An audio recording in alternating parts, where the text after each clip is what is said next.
Hi guys, and welcome to Relaxing History Time. Tonight we journey into the forgotten ways of winter survival.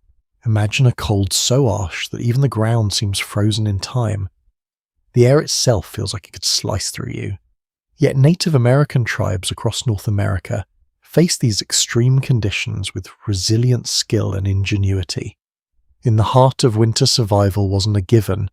It was earned through knowledge, resourcefulness, and connection to the land. You probably won't survive this without their secrets. So before you get comfortable, take a moment to like the video and subscribe, but only if you genuinely enjoy what I do here. And feel free to share your location and local time below. Now, dim the lights and let's step into the past where winter wasn't just a season, but a test of everything that made life possible. Winter in the northern reaches of the Americas is no easy feat. With temperatures plunging to bitter lows, thick blankets of snow covering the land and the sun, barely making an appearance for days at a time. The very act of staying warm in such a landscape could be seen as an art. Native Americans had their own way of mastering these conditions long before modern heaters, central heating, or even the humble blanket. When we think of winter survival, our minds often race to images of fur-lined coats and roaring fires in hearths. But for these indigenous tribes, their survival was more than just a few layers of clothing and the occasional campfire. They had to understand their environment in intimate detail, how the cold worked, how the wind shifted, and how to make use of every resource around them. Imagine walking through a thick frozen forest. Snow crunches underfoot, the air sharp with each breath, the wind biting your skin. Now imagine surviving in this not just for a few days, but for months.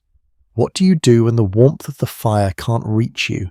How do you keep from succumbing to the chill that clings to your bones, relentless and unyielding? This was the reality for Native American tribes who lived in these regions. For them, survival wasn't about brute force or endless resources. It was about understanding the land, adapting to the elements, and using what nature had given them in the most efficient and sustainable way. Their methods passed down through generations were rooted in the very rhythms of the earth itself. Historians still argue whether winter survival practices were purely learned through necessity, or whether there was a deeper spiritual connection that drove these survival strategies. Some suggest that the harsh winters of the northern regions were the ultimate testing ground for native cultures, forcing them to evolve in ways that we are only beginning to fully understand. Their winter survival wasn't just about surviving, it was about thriving. So let's take a closer look at how they managed to endure these icy months. The first secret of survival was their clothing. Unlike modern winter gear, which often focuses on insulation and bulk, Native Americans used the materials of the land in ingenious ways. Furs from animals like deer, elk, and beaver were carefully selected for their warmth, flexibility, and durability. The skins were often tanned and softened to create garments that could withstand not only the cold but also the rigours of daily life in a harsh climate. But it wasn't just about covering the body. Their clothing was designed with layers and structure that allowed the body to breathe, preventing the wearers from becoming overheated when moving or performing tasks. Layers of animal hide sewn together with sinew or thread formed protective outer garments that allowed warmth to be trapped within without making the wearer too hot. This balance of warmth and breathability was crucial for survival in winter. A misstep in clothing design could lead to hypothermia, frostbite, or even death. Yet these tribes had mastered this delicate dance between the elements, allowing them to remain warm even in the dead of winter. Another critical aspect of their winter survival was their homes. In contrast to the flimsy shelters that early settlers might have used, Native American winter dwellings were built to last and to protect against the cold. For many tribes, this meant living in structures like the longhouse, the igloo, or even the pit house, each designed to retain heat and shield the inhabitants from the harsh weather. The longhouse used by tribes like the Iroquois was a marvel of design. Made from wooden frames covered in bark, these homes were long and communal housing, several families. Inside, a central fire provided warmth, and the thick walls kept the cold at bay. The longhouse was more than just a place to sleep, it was a place for the community to gather, share stories, and support one another through the winter months. Pit houses used by many plains and Great Basin tribes were dug into the earth, taking advantage of the natural insulation provided by the ground. These homes were often small, but they were effective in trapping the warmth inside. Some tribes would even line the walls with animal skins, adding an extra layer of protection against the cold. Historians still argue whether these homes were more than just practical shelters. Some believe they held deeper cultural significance, serving as a physical representation of the tribe's connection to the land and the cycles of nature. The warmth of these homes was more than just comfort, it was a reflection of how the people lived in harmony with their environment, understanding its challenges and adapting to them. But what about the winter nights, the long dark hours when the world outside seemed impossibly cold and unwelcoming? For many Native Americans, the fire was more than just a source of warmth. It was the lifeblood of their winter survival. The fire provided more than heat. It was used for cooking, for light, and for safety. But here's the kicker. Many of these tribes, especially those in colder regions like the Arctic and subarctic, had to be resourceful with their firewood. It wasn't always plentiful, and relying on a fire for warmth could be dangerous if the supply ran low. So many tribes had to ration their use of fire, making sure they used it only when absolutely necessary. Interestingly, some tribes learned to make use of other heat sources in addition to fire. For instance, the Inuit used heated stones to warm their homes. By placing stones in a fire until they were red hot, they could transfer the heat into their igloos, providing warmth without using fire directly inside the dwelling. This knowledge of fire and heat, how to generate it, conserve it, and use it wisely was crucial for survival. It's easy to forget that the fire wasn't just an element of comfort, it was a matter of life or death during those long freezing winters. And then there were the animals. While modern-day winter survival often involves bulky jackets and modern tools, Native Americans relied heavily on their understanding of the animal world to stay alive. They knew when animals like deer, moose, and bison would migrate, and they used this knowledge to time their hunts. They also understood which animals were best suited for use in winter clothing, trapping, and food preservation. The fur from a single animal could provide enough material to keep a family warm through the winter, and the meat was a valuable food source. But it wasn't just about hunting. Native Americans were also adept at tracking animals, reading the signs left in the snow in the woods. They could determine where the animals were headed, which allowed them to plan their hunts more effectively and ensure a successful catch. Historians still argue whether these hunting strategies were learned or passed down from generation to generation through spiritual practices. Some believe that the deep respect for animals inherent in many Native American spiritual beliefs led them to develop such effective hunting methods. Others see it as a purely practical skill, honed through years of trial and error. Either way, the result was the same survival. As we continue through the winter months, think about the ingenuity and perseverance it took to survive under such conditions. These tribes didn't have the luxury of modern technology or mass-produced goods.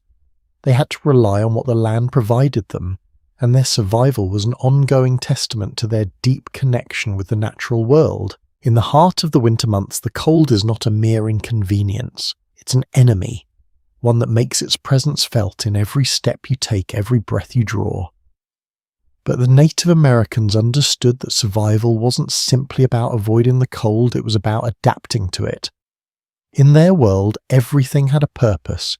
Even the bitter winds and thick snow, from their homes to their clothing, everything had been fine-tuned over centuries to keep them safe in the dead of winter. Let's start with their clothing. When we think of cold weather gear, we often think of modern materials. Synthetic fabrics, fleece, waterproofing, all designed with efficiency in mind. But Native American clothing, while simpler in appearance, was designed with an equal focus on function and durability. The materials they used were sourced directly from the environment, utilizing every part of the animals they hunted. The most common clothing was made from animal skins, beaver, deer, elk, and even buffalo. These materials were tanned and treated until they became both pliable and strong, creating garments that could withstand the elements for months at a time. When dressed in this clothing, the wearer was shielded from the biting winds and heavy snow. The hides were not only warm but flexible, allowing the wearer to move freely without feeling encumbered. The trick wasn't just in the materials themselves, but in the way they were used. Layers of furs and hides were carefully crafted into coats, trousers, moccasins, and mittens. The furs were worn on the inside close to the skin, while the tougher outer layers, often made of the animal's tougher hides, created a protective shield against the wind and snow. The clothing worked like an insulated cocoon, trapping warmth, while still allowing the wearer to breathe and move. And it didn't stop there. Their clothing was designed to suit their needs. For example, moccasins were not simply shoes, they were designed to be lightweight, yet sturdy enough to survive the harsh winter conditions. Made from soft leather, they allowed for quiet movement through the snow, a skill that was important when hunting or avoiding predators. And then there was the mittens. These weren't your average winter gloves. Native Americans designed mittens to be used by both the hands and the wrists. The mittens were typically sewn with thick fur inside and deer or elk hide on the outside. They were tied with the leather strings at the wrist to prevent them from slipping off. This allowed the wearer to keep their fingers warm while still being able to perform intricate tasks like crafting weapons or cooking food. Historians still argue whether the clothing practices were purely utilitarian or if there was a spiritual significance tied to how the materials were selected.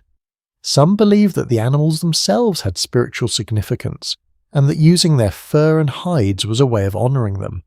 Others argue that it was strictly practical survival first, and any spiritual beliefs were a secondary consideration. As you reflect on the resourcefulness of their clothing, consider how their knowledge of animal behaviour also played a key role in their survival. Native Americans didn't just hunt animals for food, they also observed them closely. They learned which animals were more active during winter months, which ones migrated, and which ones could provide the best insulation. The animals they hunted were often much more than food sources, they were integral to survival in ways we might not fully appreciate today. For example, the beaver's thick fur was perfect for winter coats, while the buffalo's hide could be made into blankets or tents. Even the fat from certain animals was invaluable for creating candles and lamps. These were the tools that allowed the tribes to weather the cold even when the natural world seemed to close in on them. The same approach to understanding nature extended to how they built their homes. If their clothing was a masterwork of insulation, then their homes were masterpieces of shelter. Tribes living in the northern regions often built structures that were designed to withstand the most extreme cold. Longhouses, igloos, and pit houses were more than just places to sleep. They were places of safety, warmth, and community. Longhouses used by tribes like the Iroquois were large communal dwellings that could house multiple families. The thick walls of these homes, made from wood and bark, provided insulation from the cold. Inside, families huddled around a central fire, sharing warmth and food during the darkest months of the year. Then there were the igloos, circular snowblock structures used by the Inuit. Igloos weren't just piles of snow, they were carefully constructed to trap heat inside. The snow, despite its coldness, actually acted as a natural insulator, keeping the interior temperatures far warmer than the frigid air outside. And while igloos are most commonly associated with the Inuit, other tribes adapted similar designs using the resources at hand to craft shelters that could endure. Pit houses used by tribes living on the plains were dug into the earth, often with small entrances to minimize exposure to the cold. The earth itself offered a natural insulation, keeping the temperature inside more stable than the freezing air just above the surface. These homes were also often lined with skins to create a barrier from the harsh winds. The construction of these homes wasn't just about materials. The tribes understood the importance of location and how it could affect their warmth. They chose areas with natural windbreaks, such as hills or tree lines, knowing that wind could make the difference between surviving and succumbing to the cold.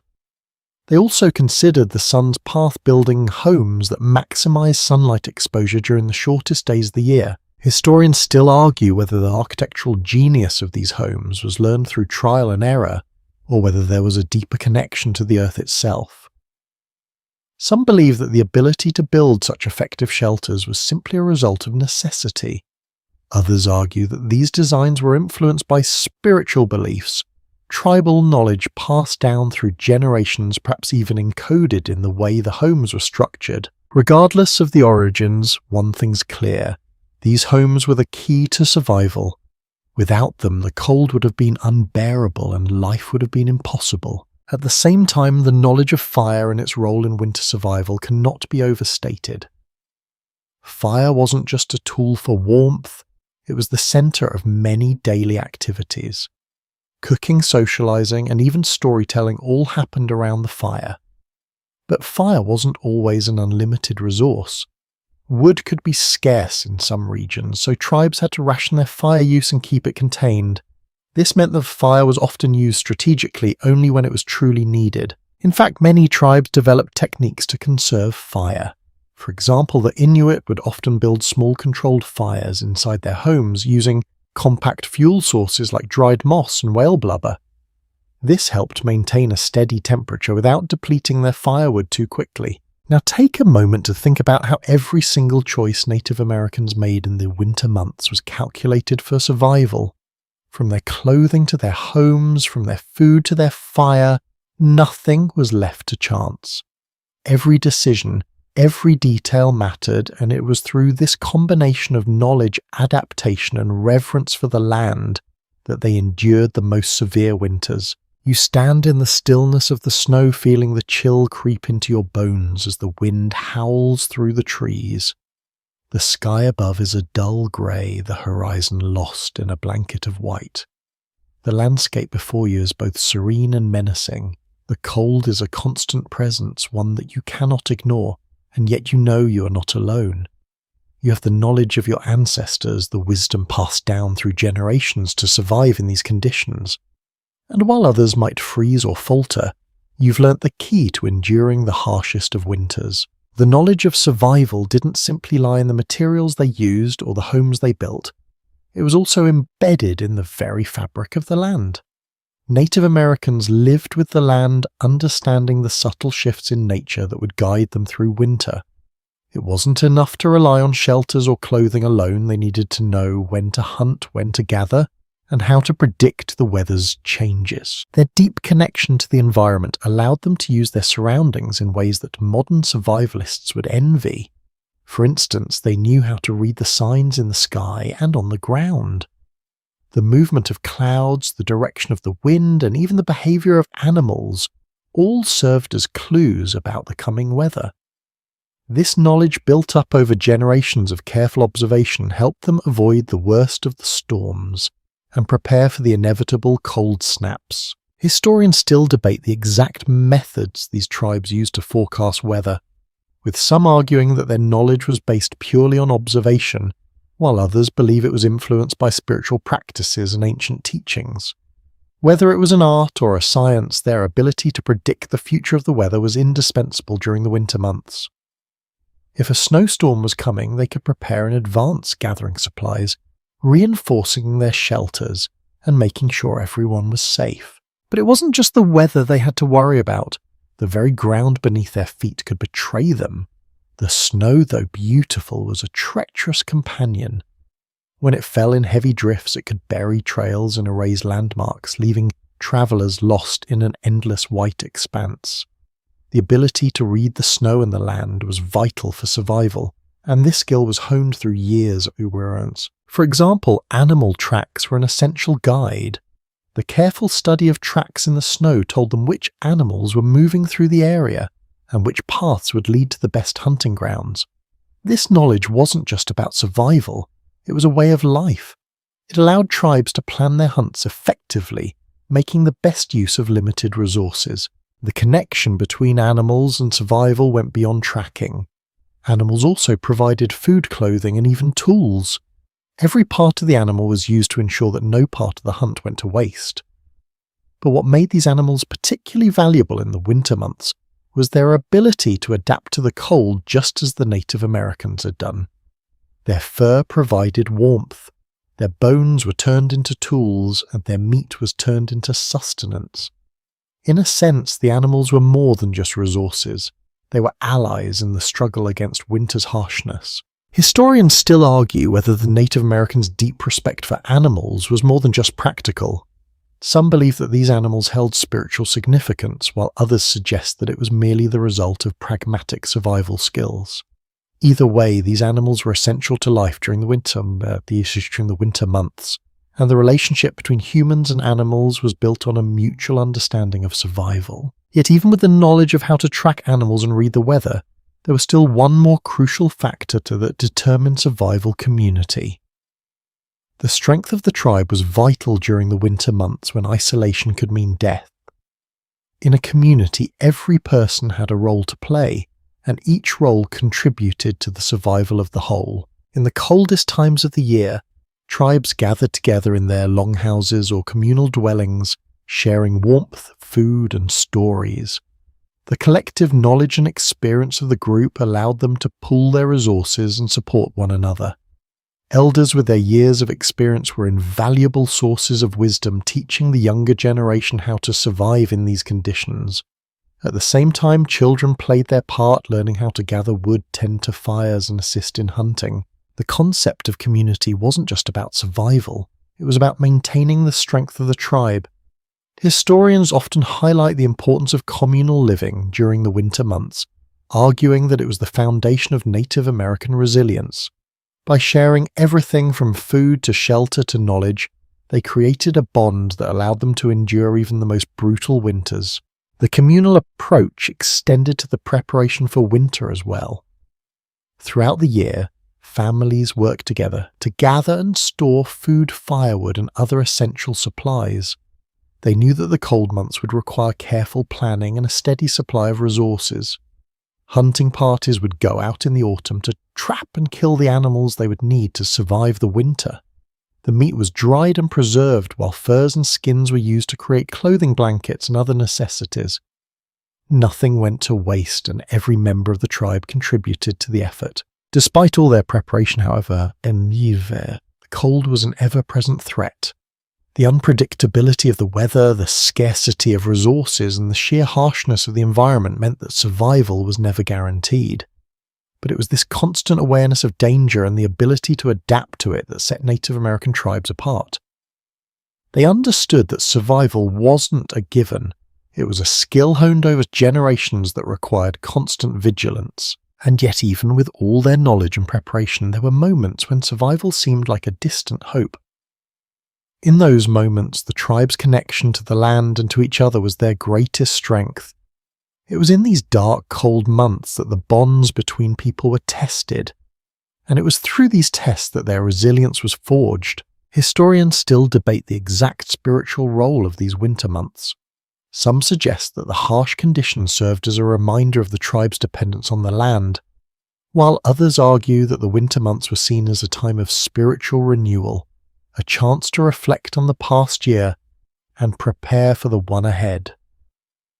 Either way, winter was more than just a season. It was a time of deep connection to both the earth and the community. As we move through the harshness of winter, it is worth taking a moment to reflect on the strength of the people who live through it. Their ability to adapt, survive, and thrive in such a challenging environment is a testament to their resilience.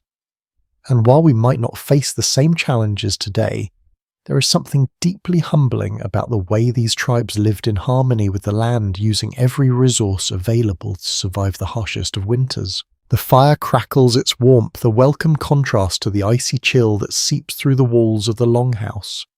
Outside, the wind howls and snow piles up in deep drifts, but inside the tribe remains warm, wrapped in layers of fur and leather, surrounded by the comforting glow of firelight. This is how winter was tamed. The fire wasn't just for warmth, it was a symbol of survival, a lifeline that tied the communities together during the harshest of seasons. But the fire, as vital as it was, wasn't always a constant presence. Wood, the fuel for this essential source of heat, wasn't always plentiful, especially in areas where trees were scarce. Tribes in the Great Plains or the Arctic couldn't rely on an abundance of wood to keep their fires burning. Instead, they had to get creative, using other resources available to them. Historians still debate whether these methods were born out of necessity or were part of a broader understanding of how to live in harmony with the land. Some argue that it was sheer ingenuity, a product of survival. Others suggest that there was a spiritual element to the use of alternative heat sources, that the people had an inherent respect for the land and its resources which dictated how they used them. Regardless, these adaptations were crucial for winter survival. One of the most fascinating adaptations was the use of animal fats to keep the fire burning. Tribes living in colder regions, such as the Inuit, had access to seal blubber, which they used as fuel for lamps and fires. This wasn't just about providing warmth, it was also about creating light in the long dark nights of winter. The oil was burned in lamps, made from stone, bone or pottery, casting a soft, steady glow that illuminated the otherwise pitch-black surroundings. These lamps were carefully crafted to burn efficiently, maximizing the heat they provided without wasting precious resources. While these methods may seem unconventional by modern standards, they were no less effective. In fact, the use of animal fat for warmth was not only an innovative solution to the problem of limited firewood, but it also served as a multi-purpose tool. The blubber could be used to fuel lamps, heat homes, and even for cooking.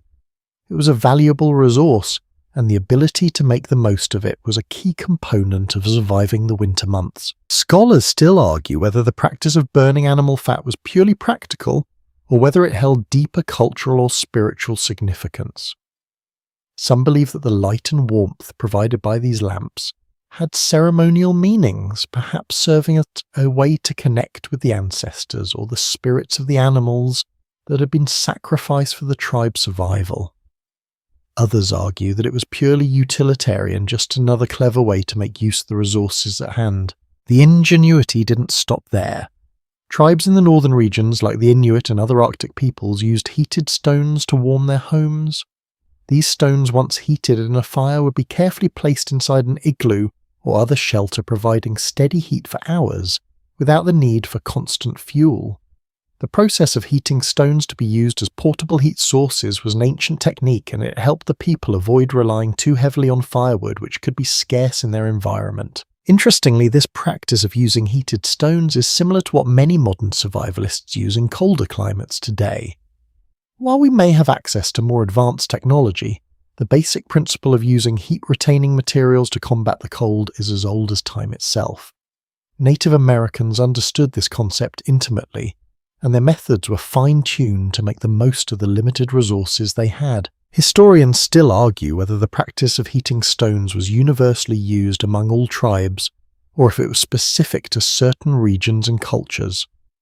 Some believe that this technique was common in colder climates, while others argue that it was a specific adaptation to the harsh conditions of the Arctic. Regardless of its origins, it was a crucial aspect of survival, allowing people to stay warm even when firewood was scarce. Now imagine standing in the quiet of the wilderness, far from any modern conveniences. You've just come inside after hours of hunting or gathering in the snow. The wind is howling outside and the snow piles up against the walls of your shelter.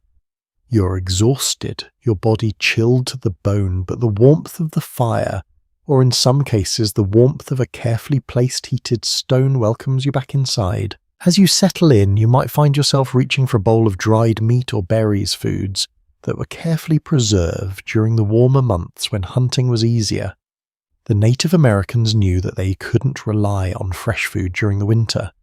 They had to plan ahead, preserving meats, fish, and other foods to sustain them through the long months of cold.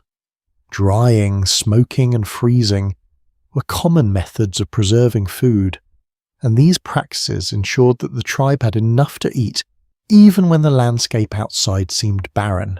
In fact, the preservation of food was not just a matter of convenience, it was a matter of survival.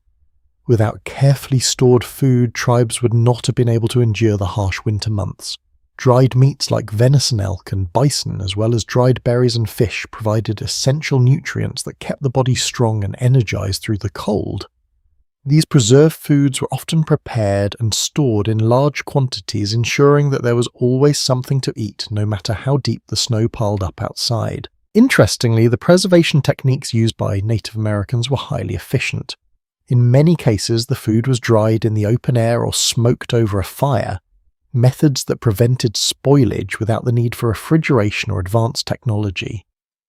These methods have stood the test of time, and modern-day survivalists still use them to this day. Scholars still debate the extent to which these preservation techniques were influenced by external trade or if they were developed entirely in isolation.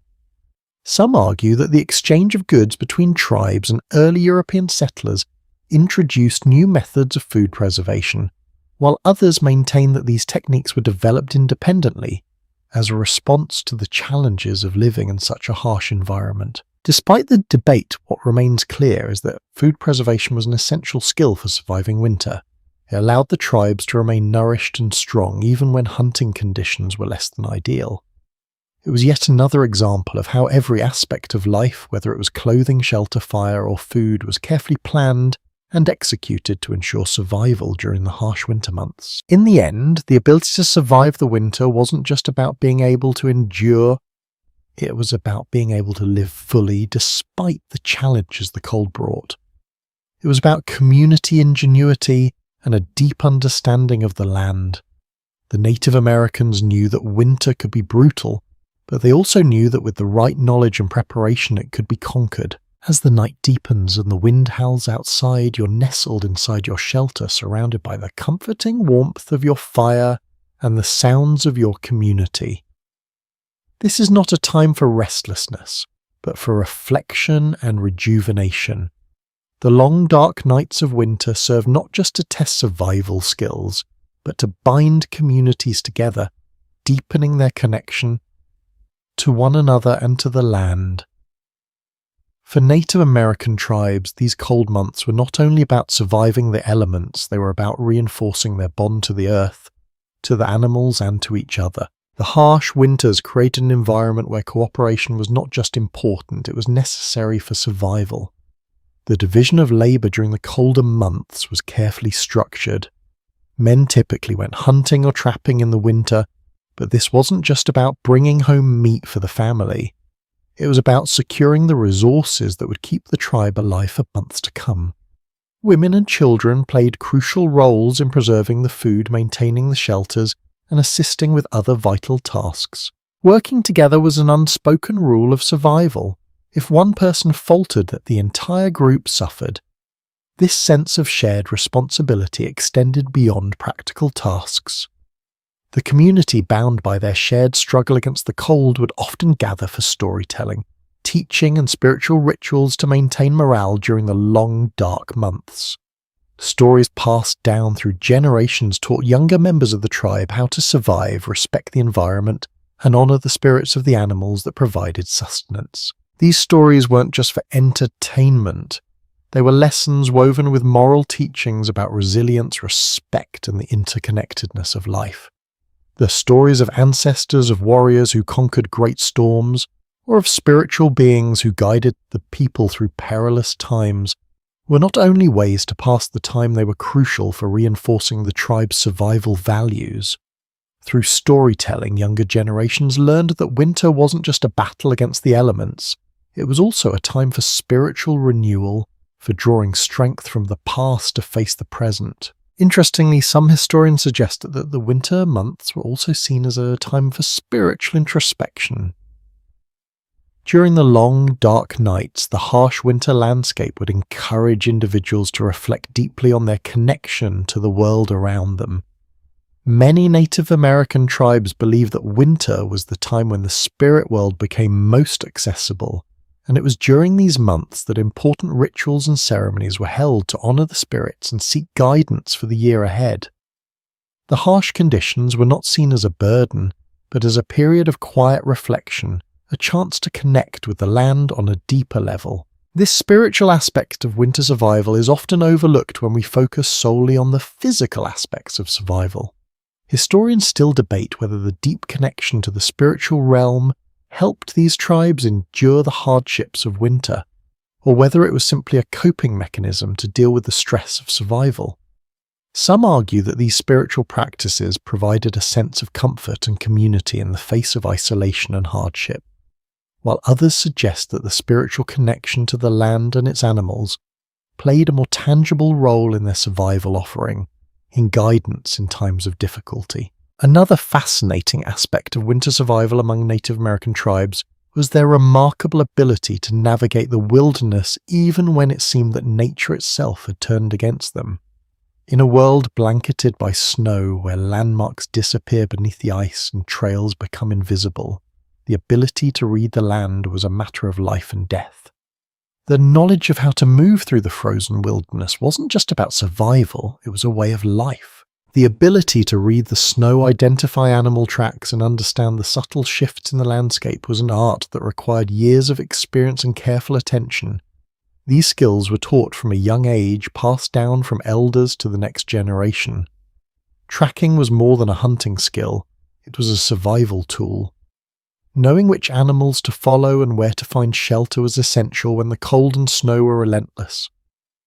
Tribes in the northern regions, especially those living in the Great Plains or the Arctic, became masters at navigating through the winter months. Historians still debate how these skills were learned and passed down. Some argue that they were learned purely by trial and error, while others believe that there was a deeper, almost mystical understanding of the land that was passed down through generations.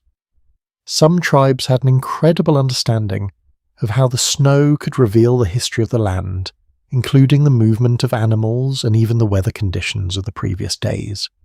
These skills helped them stay one step ahead of the elements and the dangers lurking in the wilderness. In addition to navigating, the land tribes also had to master the art of ice fishing. In regions where traditional hunting wasn't always possible during the winter months, ice fishing became an essential survival technique. They would carve holes in the ice-set nets and wait patiently for fish to bite.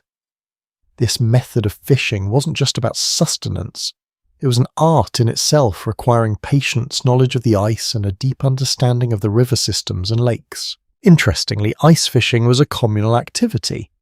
Many tribes would gather around a lake or a river, each person contributing to the effort. It wasn't just about catching fish, it was about strengthening the ties that held the community together. The bond between the tribe members was reinforced through shared effort and shared reward. Even in the depths of winter, the spirit of cooperation remained a cornerstone of survival. Historians still argue whether the practice of ice fishing was common across all Native American tribes or if it was unique to certain regions. Some scholars believe that it was a widespread practice among many northern tribes, while others suggest that it was more localized, dependent on the specific needs and resources of each tribe. Regardless, the importance of fishing both as a food source and as a communal activity cannot be understated. It was another example of how the winter months were not just a time of survival, but a time of growth, cooperation, and spiritual connection. And yet, despite all of their ingenuity and knowledge, survival in winter was never guaranteed.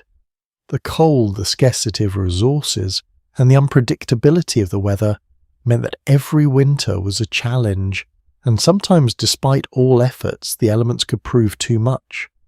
However, it wasn't just their physical adaptations that allowed Native Americans to endure.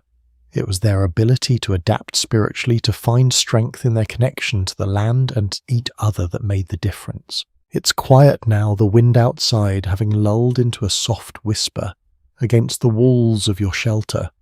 The fire has dimmed, but the warmth remains wrapping you in a protective embrace as you sit with the tribe, sharing stories and reflecting on the journey through another winter. But the truth is that this winter, like so many before, it was one of careful balance. The tension between survival and surrender was always present. The cold wasn't just something to endure, it was a test. Each day, each night was a reminder of nature's power and the resilience required to face it. In this quiet, we understand the full measure of the sacrifice and ingenuity that allowed these tribes to survive the harshest winters imaginable. One of the most remarkable aspects of Native American survival during the winter months was their deep knowledge of the landscape, how the land, sky, and animals all interacted in a way that could help them predict the future. In many ways, the knowledge of nature was their most valuable tool. The patterns in the snow, the way the wind shifted, and the subtle signs in the sky all offered clues about what was to come. Native Americans were masters at reading these signs, and it wasn't a skill learned overnight. It took years of careful observation and learning, not only from the environment but also from the experiences of their ancestors. Consider the way they could interpret the sky to predict storms, or the movement of animal herds, understanding that the signs in nature are often more accurate than any man-made forecast. The Inuit, for example, could read the sky and the snow to understand when blizzards would strike and how long they would last. This knowledge allowed them to prepare in advance, gathering extra fuel for their fires or staying sheltered until the storm passed. Historians still debate the extent to which this knowledge was passed down through direct observation or through spiritual means. Some believe that these forecasting abilities were grounded solely in practical observation, while others argue that there was a more profound spiritual connection with ancestors guiding them through the harsh winters in both body and spirit. The idea that nature itself was imbued with wisdom and that the land could speak to those who listened is an intriguing one. The winter months, long and unforgiving, became a time for tuning in, for listening to the natural world and understanding how to move through it with grace. Native Americans didn't just exist within nature, they were an integral part of it. This interconnectedness was something that permeated every aspect of their survival strategies, from the clothes they wore to the foods they ate. Their ability to stay warm in the dead of winter was not simply due to physical means, it was also about spiritual and emotional resilience. Winter was a time for reflection, for connecting with the earth in ways that went beyond the physical. The harsh environment, far from being a barrier, was a catalyst for deep spiritual practices. Winter was not just about surviving the cold, it was about finding warmth in the heart of the storm, finding connection to ancestors and renewing one's purpose in the world. Scholars still debate whether the deep spiritual connection to nature during the winter months played a major role in survival. Some believe that the stories and rituals of the winter season provided an emotional strength that helped people endure the hardships of the cold. Others argue that these spiritual practices were not just comforting, they were practical tools for survival. Whether they served as coping mechanisms or as integral parts of survival strategies, these rituals helped bind the tribe together, giving them the strength to face each long night and unrelenting storm. One ritual that held a particular significance during the winter months was the midwinter celebration, a time when tribes would come together to honor the spirits and ensure the success of the upcoming year. This wasn't just a festival, it was a spiritual renewal. In the darkest days of winter, the tribe would gather to celebrate, perform dances, and tell stories reaffirming their connection to one another and to the earth. It was a communal act of survival, not just for the body, but for the spirit. These midwinter celebrations allowed the tribe to weather the emotional and mental toll of the season, reminding them that they were part of something much larger than themselves. The importance of community during the winter months cannot be overstated. As the days grew shorter and the nights longer, the risks of isolation increased. The cold was more than just a physical challenge. It was a psychological one. The loneliness of winter could break even the most resilient of spirits, but by staying together, by sharing their strength and warmth, the tribe ensured that they could endure. Each person had a role to play, whether it was maintaining the fire, preparing food, or keeping watch against potential threats, and the survival of one depended on the others. This communal strength was perhaps one of the most enduring elements of winter survival, and when the time came to face the wilderness beyond the shelter, they didn't do so alone. Whether it was hunting for food, tracking animals, or gathering firewood, everything was done in pairs or groups. The harshness of winter demanded that no one face it on their own. The strength of the tribe was in its unity, and this sense of community extended to the way they cared for each other. Elders respected for their wisdom and experience played an essential role in ensuring the younger generations understood the ways of survival. Meanwhile, children contributed by learning the skills of their elders, becoming apprentices in the art of surviving the cold. This commitment to the group, this unwavering sense of responsibility to the community, was what allowed them to persevere through the harshest of winters. It wasn't just their resourcefulness or knowledge of the land that kept them alive, it was their deep understanding of the importance of working together, of sharing resources, of supporting each other in times of need. Winter, with all its challenges, was not just a test of the body, it was a test of the spirit. and the Native American tribes passed that test time and time again. Even with all their knowledge and preparation, survival was never guaranteed. The weather was unpredictable, and sometimes, despite the best effort, tragedy would strike. But the true power of these survival practices wasn't just in their physical endurance, it was in their ability to adapt to change and to come together as a community when the cold seemed unbearable. The stories of those who survived, who faced the bleakest of winters and emerged stronger, became the foundation of the tribe's strength passed down through generations. The fire flickers gently in the corner of the longhouse, casting a soft glow across the faces of those gathered around it. The harsh winds that have blown relentlessly through the night seem distant now, muffled by the thick walls of the shelter. The quiet hum of the community fills the space, children laughing, adults quietly discussing the day's work, the rhythmic sound of tools being crafted, and the ever-present crackle of the fire.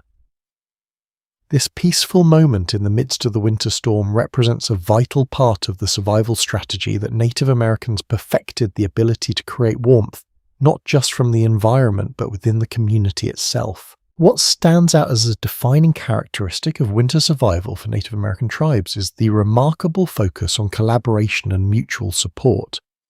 In the freezing wilderness where isolation could lead to death, the collective strength of a tribe was the most powerful resource they had. The very concept of individual survival was foreign to them. Their survival was rooted in a communal mindset. The roles within the tribe were designed not to separate, but to ensure that everyone contributed to the greater good. This unity allowed the tribe to face challenges that no single individual could have endured on their own. At the heart of this unity was the shared responsibility for food and shelter. When the snow piled high and the winds howled outside, everyone had a part to play. The men went out to hunt or trap, returning with meat and hides. The women preserved food-tanned skins and tended to the needs of the family. The elderly and children, though perhaps not always able to perform the most strenuous tasks, still had their vital roles. Children learned the skills necessary for survival, from gathering firewood to helping with the preparation of meals. Elders shared their knowledge of the land and the changing seasons, ensuring that the next generation would be ready to take on the mantle of survival. Historians still argue whether this communal approach was entirely a product of necessity, or whether it was rooted in deeper cultural and spiritual beliefs. Some suggest that the harsh winters shaped the tribe's social structures, demanding that everyone pull together to survive. Others believe that there was a profound cultural value placed on cooperation and shared responsibility regardless of the environment. Perhaps it was a combination of both factors, survival moulded by the land, but also the cultural belief in interconnectedness that kept tribes together through the long months of cold. An intriguing aspect of Native American winter survival is the spiritual connection that many tribes had with the land and the animals. While physical skills were essential, it was often the spiritual belief surrounding these skills that played an integral role in ensuring survival. Winter as the most difficult season held special significance. For many tribes, it was a time for introspection, a season when the connection to the earth and the spirits could be renewed. Some tribes held midwinter ceremonies to honor the animals and the spirits, seeking blessings for the upcoming year. These ceremonies were not just about maintaining morale, they were deeply tied to survival. Interestingly, some scholars argue that these spiritual practices were not merely symbolic or comforting, but had tangible effects on survival. The rituals and ceremonies were thought to reinforce the community's resilience, strengthening the bonds between individuals and the land. For example, by honoring the animals that provided meat, clothing, and other resources, tribes cultivated a reciprocal relationship with the natural world. The belief in the interconnectedness of all things gave individuals a sense of purpose and a reason to endure the hardship of the season. Whether viewed as purely psychological or as part of an ancient understanding of the environment, these spiritual practices undoubtedly played a significant role in maintaining the strength of the community through the most difficult months of the year. Scholars still debate the exact role of spiritual practices in survival, with some suggesting that these rituals were essential in fostering mental resilience, while others believe they were more a form of cultural expression than a direct survival strategy. Regardless of the academic disagreements, there's no denying that the people who survived the winters relied on something more than just physical strength. They relied on each other and on their spiritual connection to the world around them. As winter continued, the careful management of resources became even more critical. Every item, every resource had to be used to its full potential. The skins of animals which provided clothing and shelter were also used for creating tools and implements needed for daily life. The fat from seals or caribou wasn't just for cooking, it was used in lamps for light and warmth. Bones were crafted into needles, tools, and weapons. Even the sinew from animals was repurposed, turned into thread for sewing clothing or repairing equipment. What's truly fascinating about this resourcefulness is the way it extended to every aspect of daily life. Each element of the environment, every animal, and even the snow itself were viewed as part of an intricate system of survival. It's been said that nothing went to waste. Even the most seemingly insignificant parts of the natural world, like bark or twigs, were transformed into something useful. Whether it was using bark to make ropes or small twigs to fashion utensils, nothing was left unutilized. This holistic approach to the environment was key to making it through the winter months.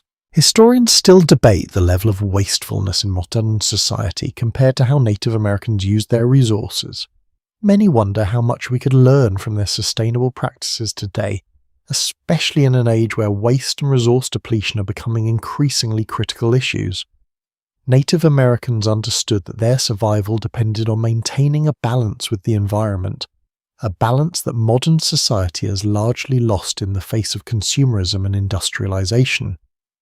Their ability to make do with what they had to repurpose and recycle with such efficiency is something that the modern world is still trying to emulate. Yet for all their ingenuity, survival in winter was never guaranteed. Even with all the preparation, all the knowledge, and all the resources, nature remained unpredictable. There were still times when starvation, disease, or harsh weather would take their toll. Despite the close-knit nature of the tribe, some individuals didn't survive the winter. This harsh reality was never far from the minds of the people. But it was the collective resilience of the tribe, the shared knowledge and support that allowed them to keep going even in the most challenging of times. In the end, what stands out most about the winter survival strategies of Native American tribes is their deep connection to the land and to each other. While modern survival techniques focus on individual preparation and self-sufficiency, the Native American way of surviving the winter was always rooted in the idea that survival was a communal effort. It was about more than just enduring the elements, it was about living in harmony with the earth, respecting its cycles, and ensuring that future generations would have the same chance to survive. The wind has shifted now, a soft whisper against the sturdy walls of your shelter. The snow continues to fall, blanketing the earth in its frozen embrace. But inside the tribe remains safe, their minds focused on the rituals of daily life that have allowed them to endure this far. Each task, no matter how small, has a purpose. Each step taken, no matter how slow, brings the tribe closer to the end of winter, and with it the promise of renewal. The deeper you move into the heart of winter, the more you realize that survival is about more than just enduring the cold. It's about the subtle rhythms that guide each day, and the quiet strength that comes from knowing you're part of something far larger than yourself. One of the most striking aspects of Native American winter survival was the ability to adapt their hunting strategies to the season. The harshness of the cold didn't stop them from hunting, it only meant they had to adjust.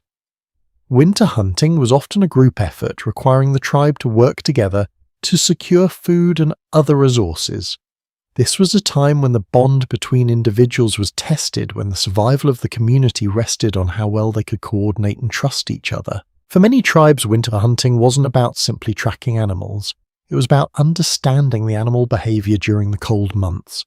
Certain animals would change their patterns in winter, retreating into dense forests or hibernating altogether. but others like deer and elk would become more visible as they sought food in the sparse frozen landscape.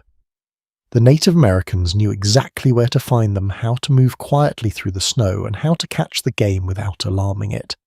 This careful knowledge of animal movement allowed them to maintain a steady supply of food even when the landscape seemed barren. Interestingly, some historians argue that the practice of winter hunting was less about the need for food and more about the rituals surrounding it. For some tribes, hunting in the winter months had a spiritual significance. The hunt was often seen as a sacred task, a way to connect with the animals and the spirits that guided the people. This connection was seen as a two-way relationship where the animals provided sustenance and the tribe in turn honoured them through rituals of respect and gratitude. Scholars still debate the exact role of these spiritual beliefs in winter hunting, with some suggesting that they were vital to the tribe's success, while others believe the ceremonies were merely symbolic, a way to strengthen the resolve of the hunters. No matter the perspective, however, it's clear that the winter months were not simply a time for physical survival, but also for spiritual connection. The communal aspect of hunting was also evident in how animals were processed after they were caught. Meat was often shared among the tribe, and every part of the animal was used. Nothing was wasted. The hides were tanned to create clothing and blankets, while the bones were fashioned into tools. Even the fat, which could be used for cooking or as a source of light, was carefully preserved. This comprehensive use of the animal was part of a broader worldview that valued sustainability and respect for the land. There's a quiet power in this practice, a reminder that every part of life is connected, and that survival is not just about taking from the land, but giving back to it in a way that maintains balance. In many ways, the survival of the tribe through the winter months was a result of their understanding of this balance, of how every action, no matter how small, contributed to the well-being of the whole. And yet, while they honoured the land and the animals, they also knew that the natural world was not to be taken for granted. It could be both a nurturing force and a destructive one. Winters, as harsh as they were a reminder of the land's power and the tribe's dependence on it. Historians still argue about the extent to which Native American survival strategies were influenced by their spiritual beliefs versus practical needs. Some suggest that survival was purely about pragmatic knowledge of the land, while others believe that the spiritual practices played a more active role in ensuring survival. These debates show just how complex Native American winter survival was, not just a series of actions performed to stay alive, but an intricate web of physical, spiritual, and communal practices that worked in harmony to ensure the tribe's endurance. Another fascinating aspect of winter survival was the role of wintertime gatherings. In a time when food was scarce and the cold made outdoor work dangerous, the tribes would often come together for ceremonies and feasts. These events weren't just social gatherings. They were essential to maintaining the tribe's sense of unity. In the darkest, coldest months, it was easy to feel isolated, but by coming together, the tribe could bolster morale, celebrate their successes, and ensure that the collective spirit remained strong. These gatherings often involved storytelling, music, and dance, all of which had both social and spiritual significance. Storytellers would recount the tribe's history, recounting the deeds of past warriors and heroes, reminding the people of their strength and resilience. Music and dance were also vital for maintaining the community's energy. It was believed that these performances helped to ward off evil spirits and keep the tribe's morale high during the cold, long nights. Historians still debate how widespread these winter gatherings were. Some tribes may have been more inclined to hold large social events, while others might have kept smaller, more intimate gatherings. What remains clear, however, is that these events were more than just ways to pass the time. They were integral to survival. They allowed the tribe to come together, share their resources, and strengthen their collective resolve. As you sit by the fire, surrounded by your community, you realize that survival in winter is about much more than physical endurance. It's about the strength that comes from unity, from the shared knowledge and experience of generations past. It's about the deep connection to the land and the understanding that you are part of something much larger than yourself. In the midst of the cold and the snow, this sense of belonging is the warmth that keeps you going. It's the spirit of the tribe that allows you to face another winter knowing that you are never truly alone. As the days stretch on and winter's grip tightens, you can feel the slow passage of time, the seasons shifting imperceptibly. Yet despite the cold, the stillness of the frozen landscape becomes a moment of reflection and renewal. For the Native American tribes, winter was a season of not only survival, but of quiet strength. It was a time to retreat inward, to gather strength from the land and from each other. And while the conditions could be harsh, there was an understanding that winter was not just something to endure, it was something to learn from. In the harshest winters, the bond between individuals and the land was tested. The vast expanses of snow that separated families, villages, and hunting grounds also became the boundaries that strengthened communal ties.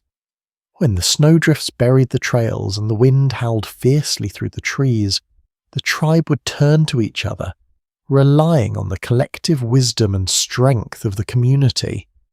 With no single individual able to withstand the cold on their own, survival became a team effort. Tribes would often practice communal hunting, trapping, and gathering, making sure that everyone was fed and that resources were shared equally. This communal approach extended beyond the basic needs of food and shelter. It was also about ensuring that everyone felt part of the whole, especially in times of such isolation. Historians argue that in the face of such adversity, these practices ensured that every person from the youngest child to the oldest elder had an essential role in the tribe's survival.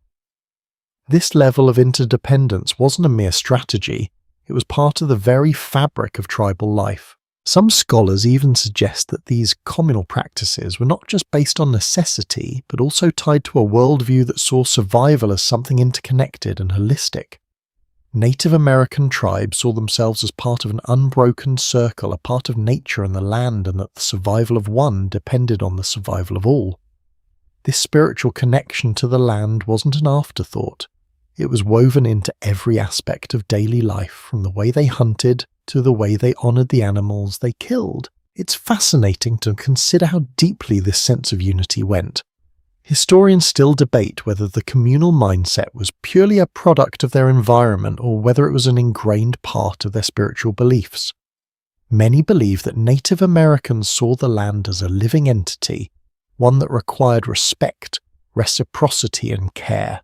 For them, the cold wasn't just a challenge to overcome, it was part of the rhythm of life. And winter, as harsh as it was, held wisdom in its icy grip. Consider how tribes would use the long winter months to prepare for the spring.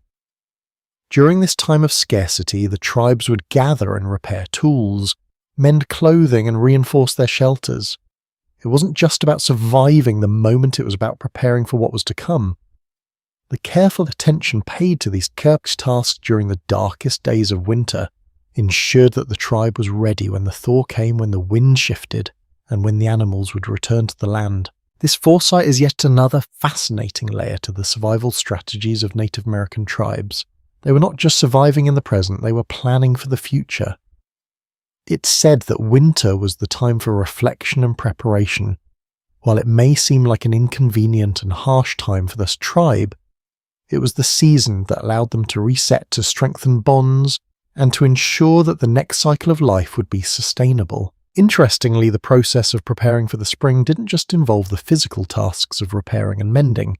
It was also a time for spiritual renewal. Many tribes held special ceremonies in the winter months to honour the spirits of the earth and the animals that sustained them. These rituals were not only for ensuring a successful hunt in the coming months, they were a way of reconnecting with the land, acknowledging the hardships of the winter, and reinforcing the symbiotic relationship between people and the environment. While some argue that these ceremonies were purely symbolic, others believe they played an essential role in survival. Some scholars contend that the ceremonies helped maintain mental and emotional well-being during the cold, isolating months, providing the community with a sense of purpose and hope. After all, winter could be a time of great mental strain, long nights, harsh cold, and limited resources were all stressors that could break the resolve of even the strongest individuals. These rituals, however, gave people something to hold on to. They allowed individuals to reconnect with the land, with each other, and with their ancestors. As you sit in the shelter surrounded by the flickering light of the fire, you understand that survival in winter was more than just about enduring the physical cold. It was about facing the coldness within oneself, the fears, doubts, and uncertainties, and overcoming them through collective strength. The strength of the tribe was not just measured in the food they gathered, or the shelters they built. It was measured in their ability to come together as a unified force against the harshest elements. Historians often remark on how Native Americans, despite living in some of the harshest environments, developed such deep bonds with their surroundings and with each other. This was not simply a matter of practical survival. It was a worldview that saw life as a delicate balance between giving and taking, between the land and the people. Winter, while challenging, became a time to reinforce this balance, to strengthen the bond between people and the earth, and to ensure that the cycle of life would continue in harmony. The relationship with the environment was not one of domination, but of respect and understanding. Native Americans understood that the land could be both a source of sustenance and a force of destruction. The cold, the snow, the long nights, it was all part of the earth's natural rhythm. And as much as the land could be harsh, it could also provide the warmth, the food, and the shelter needed to survive. It was through this understanding that they were able to survive year after year through the coldest winters. As winter comes to a close and the first signs of spring begin to emerge, you feel the deep satisfaction of knowing that you have made it through.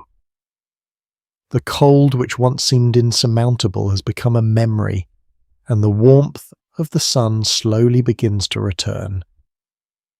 But as you look around, you know that the true strength of the tribe wasn't just in their ability to endure, it was in their ability to live in harmony with the land, to draw strength from the environment, and to carry forward the knowledge of generations past. As the winter winds begin to subside, you find yourself standing outside watching the world slowly begin to thaw. The snow is no longer an unbroken blanket over the earth, but a series of puddles, melting streams, and half-frozen patches of ground. It's hard to believe that just weeks ago the world seemed so unforgiving, but now with the warmth of spring on the horizon, there's a sense of accomplishment in the air. Winter has been endured, not merely survived. It has been embraced, adapted to, and overcome. For the Native American tribes, this transition was much more than a change in weather. It marked the end of one cycle and the beginning of another. The arrival of spring was a time of renewal, a time to celebrate survival, and a time to honour the sacrifices made during the harsh winter months. But the lessons of winter didn't disappear with the snow. They remained embedded in the collective memory of the tribe, passed down from one generation to the next. The resilience of these tribes during the coldest months wasn't solely due to their physical endurance. It was a reflection of their deep, almost intuitive connection to the land. The lessons they learned in winter, the importance of community, the value of resourcefulness, the need for spiritual connection, were all rooted in the earth itself. The land and everything it provided was the foundation of their survival. It wasn't just a source of sustenance. It was a living entity, one that demanded respect and understanding. Scholars still debate the extent to which the spiritual beliefs of Native American tribes influenced their survival strategies. Some contend that spiritual practices, including the rituals performed during the winter months, helped provide the mental fortitude needed to endure the cold. These ceremonies, steeped in tradition, were not just about honouring the spirits. They were about maintaining balance, ensuring that the tribe remained connected to the land and to each other. Others argue that the connection to the earth was purely practical, rooted in the tribe's intimate knowledge of their environment. Regardless of the debate, it's clear that the way these tribes viewed the world shaped how they survived the harsh winters. For them, survival wasn't about fighting the elements, it was about adapting to them, understanding them, and working in harmony with them. The knowledge of how to live in such a challenging environment was not just intellectual, it was spiritual. It was a worldview that saw the tribe as part of the land, not separate from it. As winter passed and the first signs of spring appeared, life in the tribe began to shift. The snow was replaced by new growth, and the fires that had kept them warm now served as a reminder of the strength that had carried them through the darkest months. The rituals of winter didn't stop. They evolved into preparations for the coming year. What they had learned during the cold months about cooperation, respect for nature and resilience would now inform how they faced the challenges of the spring and summer. The tribe wasn't just about surviving the winter, it was about ensuring that every season brought with it the knowledge to thrive. In this way, winter wasn't an isolated period, it was part of a larger cycle, a cycle of learning, growing and renewing. The challenges of the cold months were seen as opportunities to grow stronger, to build deeper relationships with one another and with the earth. And as spring unfurled its first signs of life, the tribe began the transition back into a more active phase of life, hunting, gathering and preparing for the months ahead. But those winter lessons, those teachings about patience, unity and respect for the environment remained a part of their core. It's intriguing to consider how these cycles of survival rooted in winter shaped not just the way of life, but the very culture of Native American tribes. From the clothing they wore to the homes they built to the way they structured their communities, winter survival wasn't just about enduring, it was about learning from nature. Every decision made during those cold months, from rationing firewood to ensuring that every part of an animal was used, reflected a profound understanding of the interconnectedness of life. These lessons weren't simply passed down as survival tactics, they were part of a larger philosophy, one that placed value on sustainability, cooperation, and respect for the earth. Interestingly, historians still debate the role that winter survival played in shaping the broader cultural practices of these tribes. Some scholars suggest that the ability to survive winter led to the development of more complex social structures and rituals. Others argue that the cultural practices rooted in spirituality were already in place before the challenges of winter even began. Perhaps the truth lies somewhere in between.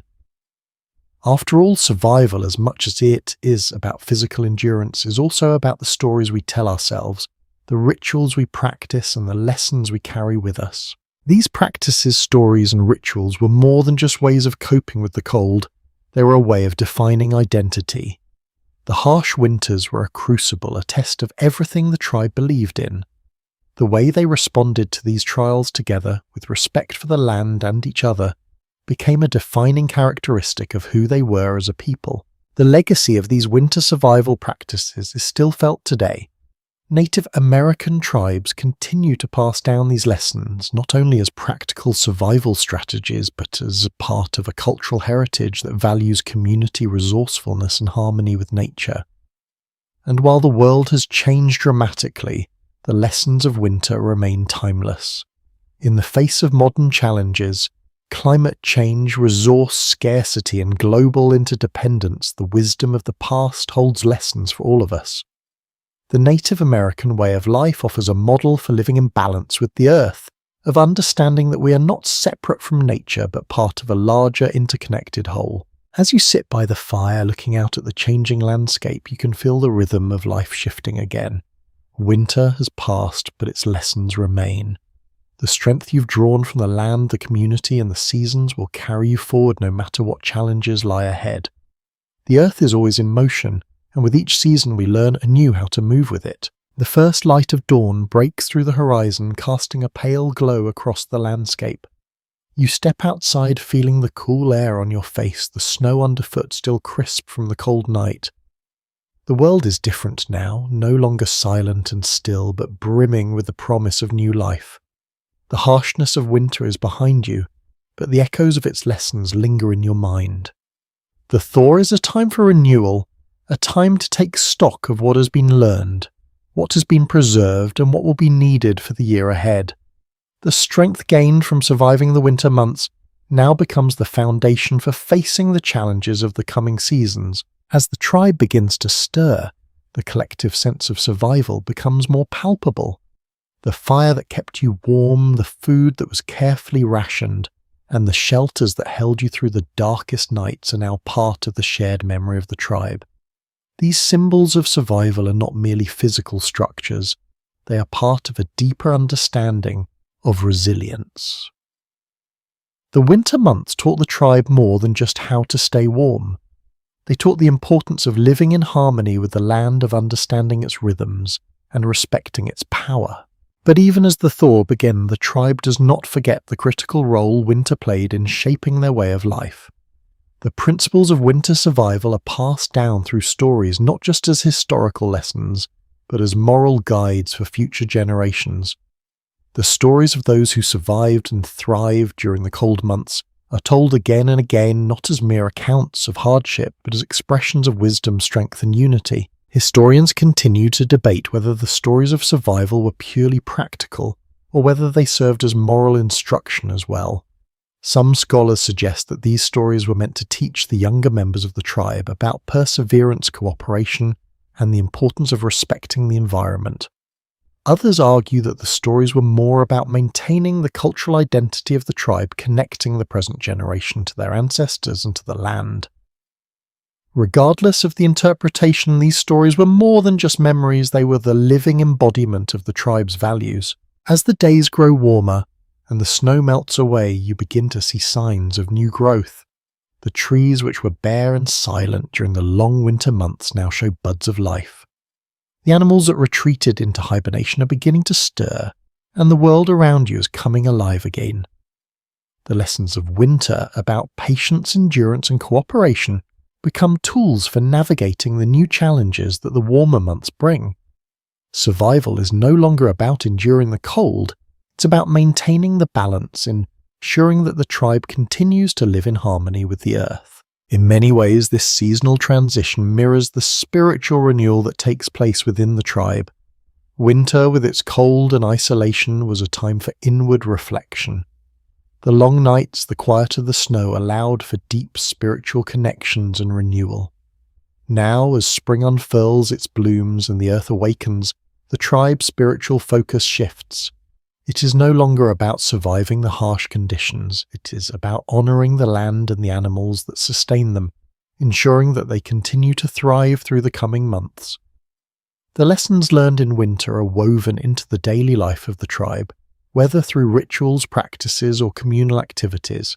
Interestingly, the role of spiritual practices during the winter months is still a subject of scholarly discussion.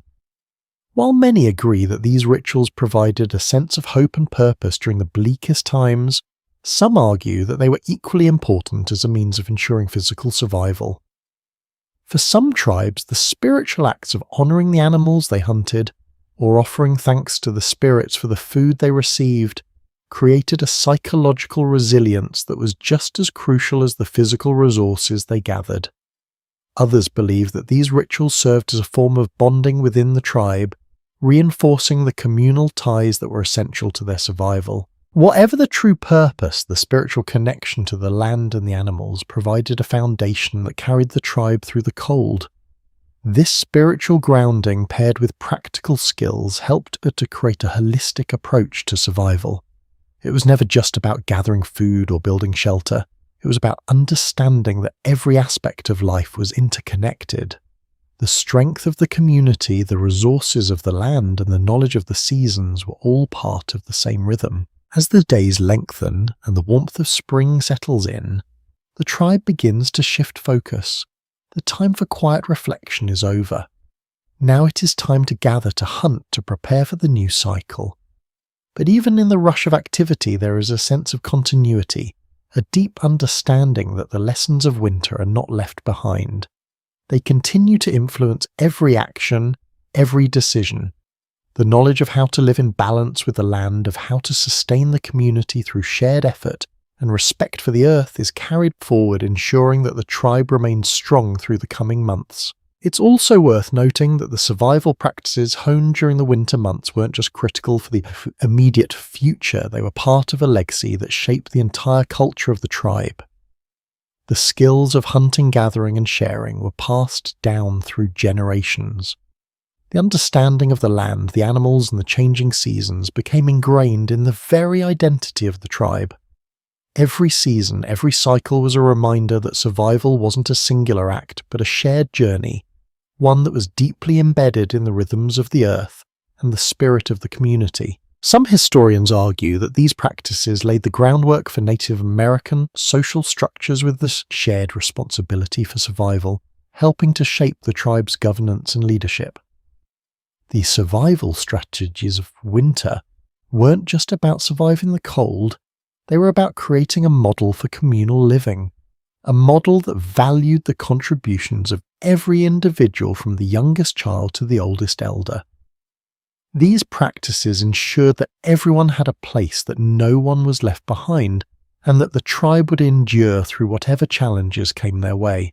The survival of the tribe through the winter months was a testament not only to their physical resilience, but to their deep understanding of what it meant to live in harmony with the land.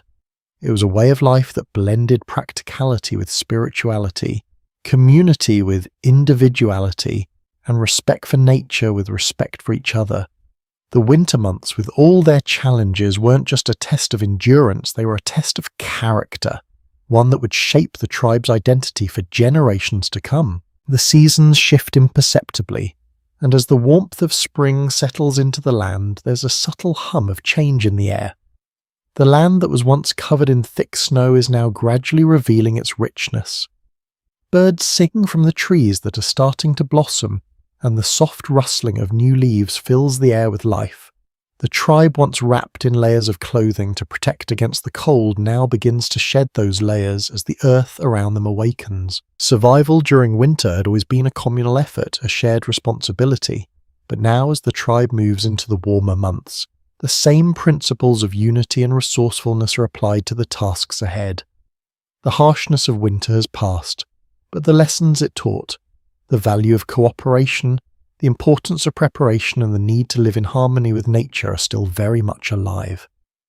The knowledge and skills honed during the coldest months now serve as the foundation for the tribe's success in those coming seasons. In the spring and summer, the focus shifts from surviving the elements to taking full advantage of the resources that the land offers. The tribe's deep understanding of the environment allows them to make the most of the land's bounty. Whether it's hunting, fishing, or gathering plants and herbs, every activity is approached with the same reverence and care that guided their winter survival.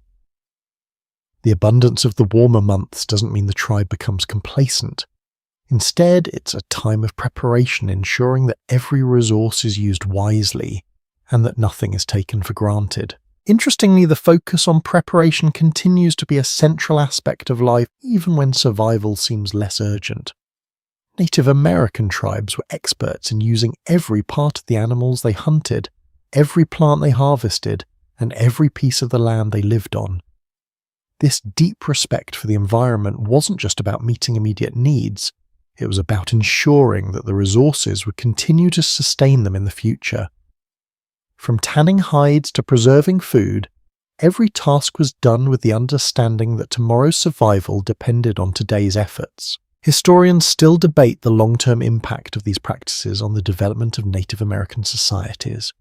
Some scholars believe that this careful cyclical approach to resource management helped sustain the tribes for generations, while others argue that their way of life was more opportunistic, responding to immediate needs rather than planning for the long term. Regardless of the perspective, it is clear that Native Americans understood that survival wasn't just about getting through the day. It was about ensuring that the community and the land itself could continue to thrive. As the warm months bring their own set of challenges, the tribe faces a new kind of difficulty, keeping the harmony of winter alive in the face of abundance. While winter had required cooperation in the face of harsh conditions, summer required it just as much as the tribe expanded its activities. Gathering food, maintaining shelter, and supporting one another in the growing warmth of the year still required that same communal spirit. What had been learned in the depth of winter didn't disappear with the snow. Instead, it continued to shape every decision, every action. This seasonal shift is a reminder that survival isn't about merely getting through the toughest times. It's about thriving in whatever season you're in.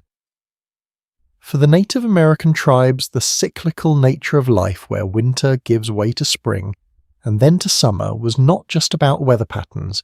It was about understanding that each season had something to teach. Whether it was the harsh cold that tested their will, or the warm months that encouraged them to share their bounty, every part of the cycle was a lesson in how to live in balance with the world. Scholars have long debated the degree to which Native American tribes viewed themselves as stewards of the land as opposed to conquerors or consumers of it. Many argue that their survival strategies rooted in sustainability, respect, and careful management of resources showcase a deep connection to the earth that goes beyond mere survival. This connection was part of a worldview that saw humans as part of the land, not separate from it. It was a perspective that led them to adapt and thrive in a way that modern societies are only beginning to understand. One interesting aspect of Native American winter survival was their ability to keep the collective memory of survival alive even when the immediate threat of winter had passed. Through stories and rituals, these lessons were passed down, not just to the next generation, but to the entire community. The survival stories of resilience, of overcoming hardships, of making use of every resource available, became the foundation of the tribe's identity. They weren't just tales of hardship, they were stories of victory, stories that reinforced the tribe's values and connected the past to the present. In many ways, these stories were just as crucial as the practical survival skills themselves. They allowed the tribe to maintain a sense of purpose, of unity, and of belonging. These stories didn't just recount the past, they shaped the future by reinforcing the importance of cooperation, respect for nature, and the ability to adapt. In a world that was often unpredictable, these stories provided a sense of continuity, a reminder that no matter how harsh the seasons, the tribe had always found a way to endure. Historians continue to explore the role that oral traditions played in Native American cultures, with some arguing that these stories were essential for cultural survival. Others contend that the spiritual and moral teachings woven into these narratives were just as important as the practical lessons they imparted. Regardless of the academic debate, it's clear that these stories were a vital part of maintaining the strength of the tribe, especially as winter's cold began to loosen its grip on the land. As the seasons continue to shift, the tribe's connection to the land remains at the heart of their survival.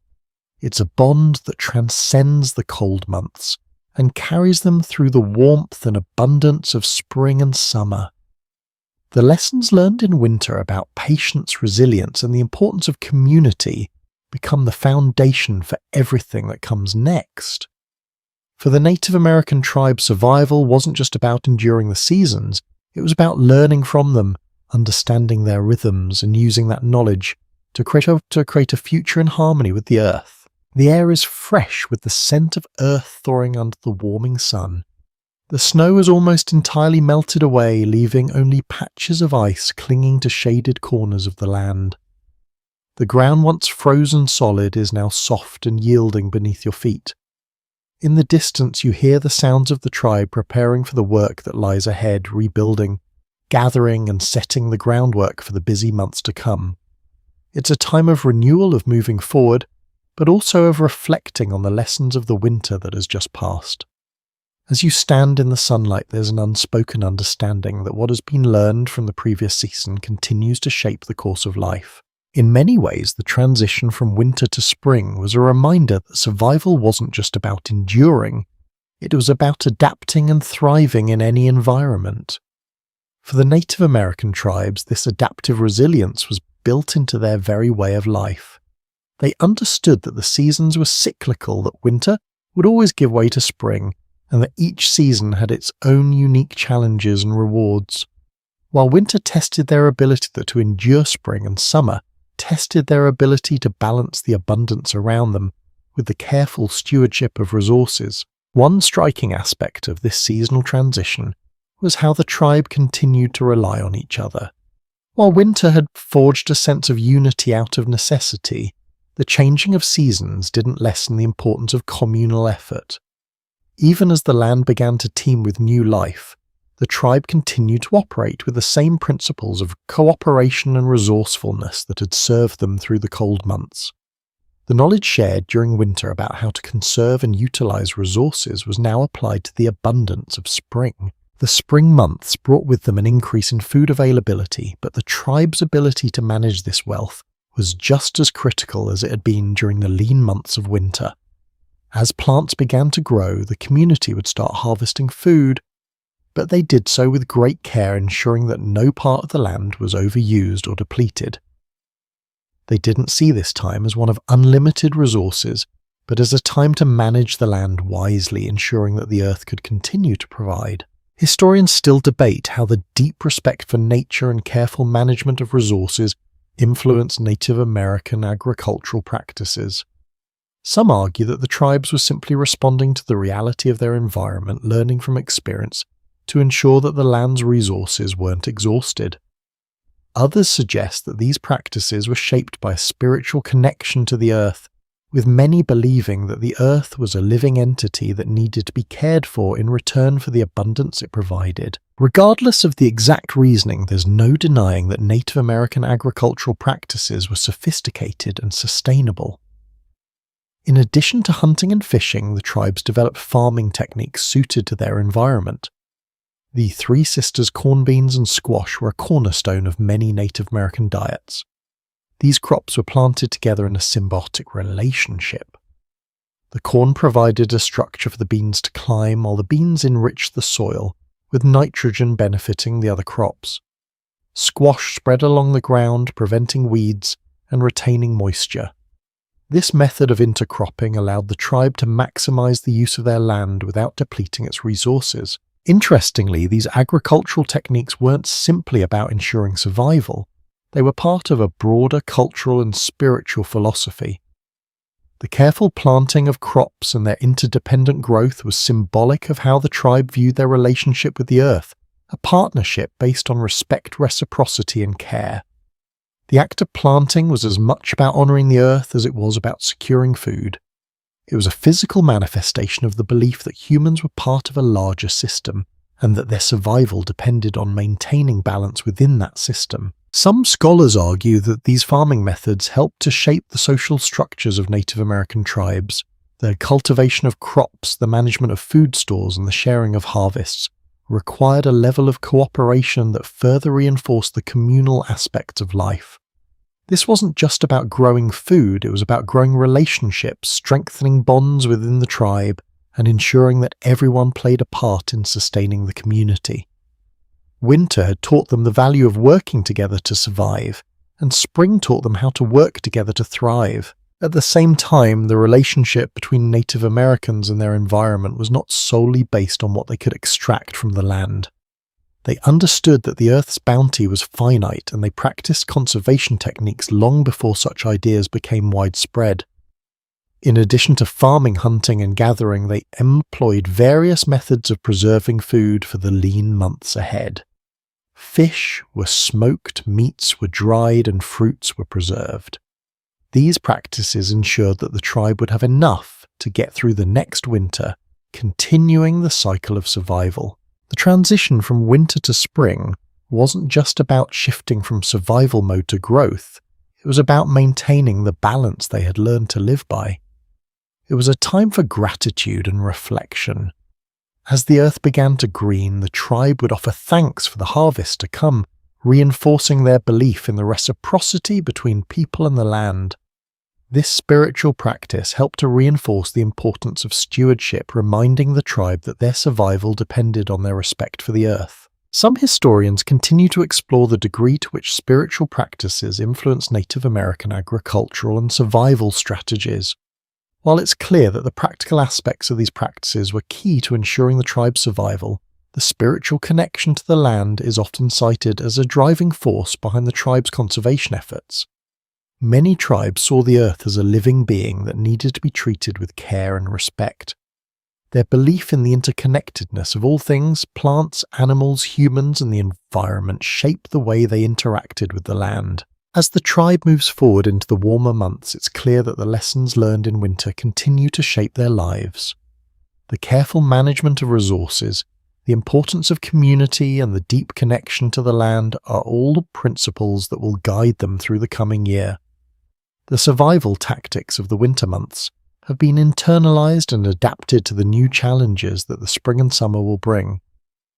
The work of the tribe is never truly done, and each season brings new lessons, new tasks, and new opportunities to thrive. What stands out most is the tribe's ability to remain connected to the natural world. While the harshness of winter may have tested their physical endurance, it was the spirit of cooperation, respect for nature, and understanding of their relationship with the earth that truly ensured their survival. The principles that guided them through the cold months now serve as a foundation for navigating the warmth of spring, proving that survival is never just about enduring. It's about understanding the cycles of life and adapting to them with resilience and respect. As the days grow longer and the sun warms the land, the tribe begins to settle into the rhythm of spring. The busy work of planting crops, fishing, and gathering is underway, but there is also a sense of peace that comes with knowing that the harsh winter is behind them. The sounds of the village are different. Now the laughter of children playing the voices of adults coordinating the harvest and the steady beat of drums signalling ceremonies and gatherings. The land that had seemed cold and inhospitable during the winter months is now vibrant with life. Yet beneath all this activity, the wisdom of winter still lingers in the actions of the tribe. Winter had taught them to move with purpose to gather resources and to use everything they had with care and consideration. Now in spring, the tribe is not rushing but working steadily, methodically in harmony with the land. They understand that just as they prepared for the cold months, they must also prepare for the challenges of summer. The lessons learned in the darkest months of the year have helped them to see the seasons not as separate but as interconnected, each offering opportunities for growth, learning, and adaptation. As the tribe tends to their crops and prepares for the hunting seasons ahead, there is a deep understanding that survival is not about simply enduring, it's about thriving. And thriving means maintaining balance. Winter had shown them that despite the harshest conditions, there is always a way to find warmth and sustenance. Spring with all its abundance reminds them that balance is still necessary. The same care they gave to the land in winter must continue into the warmer months. The bounty of spring is not unlimited. It must be managed wisely to ensure that it lasts. Scholars often look at this approach to survival through the lens of sustainability. Native American tribes were in many ways ahead of their time, practicing resource conservation long before the modern environmental movement began. The careful management of food sources, the focus on using every part of the animal, and the practice of rotating fields to prevent depletion of the soil are all examples of a holistic approach to living with the land. These practices allowed the tribe to live in harmony with nature, never taking more than what was needed, and ensuring that future generations would continue to benefit from the same resources. Historians continue to debate the influence of these sustainable practices on the broader cultural development of Native American societies. Some argue that the focus on balance and sustainability was deeply rooted in spiritual beliefs, with the land viewed as sacred and deserving of respect. Others contend that these practices arose out of necessity, as the harsh conditions of winter required a practical approach to ensure the tribe's survival. Either way, it is clear that these survival strategies were not just about ensuring that the tribe would make it through the seasons, but about cultivating a relationship with the land that would allow them to thrive for generations. The role of spirituality in these practices remains a subject of interest. Many scholars believe that the connection to the land was deeply intertwined with spiritual beliefs. For many Native American tribes, the earth was not merely a source of resources. It was a living entity, a source of wisdom, and a provider of sustenance. Spiritual rituals such as offerings to the spirits of the animals they hunted, or the earth itself, were a way to honor the balance that the tribe sought to maintain. These rituals performed throughout the year helped reinforce the tribe's connection to the land, ensuring that they continued to live in harmony with it. In the warmth of spring, with the land beginning to bloom and the animals returning to their natural habitats, the tribe reflects on what it means to be stewards of the earth. The winter months had been a time of inward focus, a time to preserve, conserve, and endure. Now as the land begins to awaken, the tribe looks outward, using the lessons of winter to guide their actions. Every planting season, Every hunting expedition, every gathering of food is done with the knowledge that they are not simply taking from the earth, they are giving back, ensuring that the cycle continues. As you watch the tribe at work, it becomes clear that survival is not just about enduring the seasons, it's about understanding their rhythms and adapting to them. Winter taught the tribe the importance of patience, resourcefulness, and unity. Spring, with all its energy and promise, is a time to put those lessons into action. It's a time to honour the land's abundance and to ensure that it remains abundant for future generations. Yet despite all the abundance around them, the tribe never forgets the lessons of winter. They understand that the seasons change, but the Earth's needs remain constant. The careful balance of using what is needed and leaving the rest to regenerate is a practice that has been passed down for generations. As much as spring is a time for growth, it is also a time for careful stewardship, for planting seeds of sustainability that will nourish not just the current generation but the next. Interestingly, the seasonal transition also highlights the resilience of the tribe. Winter may have been the most challenging season, but it was also the one that required the most preparation and foresight. The lessons learned during those long cold months shaped how the tribe approached the more abundant months. It's a reminder that survival isn't just about responding to immediate challenges. It's about planning for the long term, making sure that every season is met with the tools, knowledge and respect needed to thrive. As the tribe moves into the busy months of planting and harvesting, there's a sense of quiet pride in their work. They know that every action, every decision is part of a larger plan, one that has been shaped by generations of knowledge and experience. The lessons of winter still guide their every move. They move forward not just as individuals, but as a united community, ensuring that the cycle of life continues year after year. Historians often wonder what we can learn from these practices today. In a world increasingly concerned with sustainability and environmental preservation, Native American survival strategies offer a model for how to live in balance with the earth.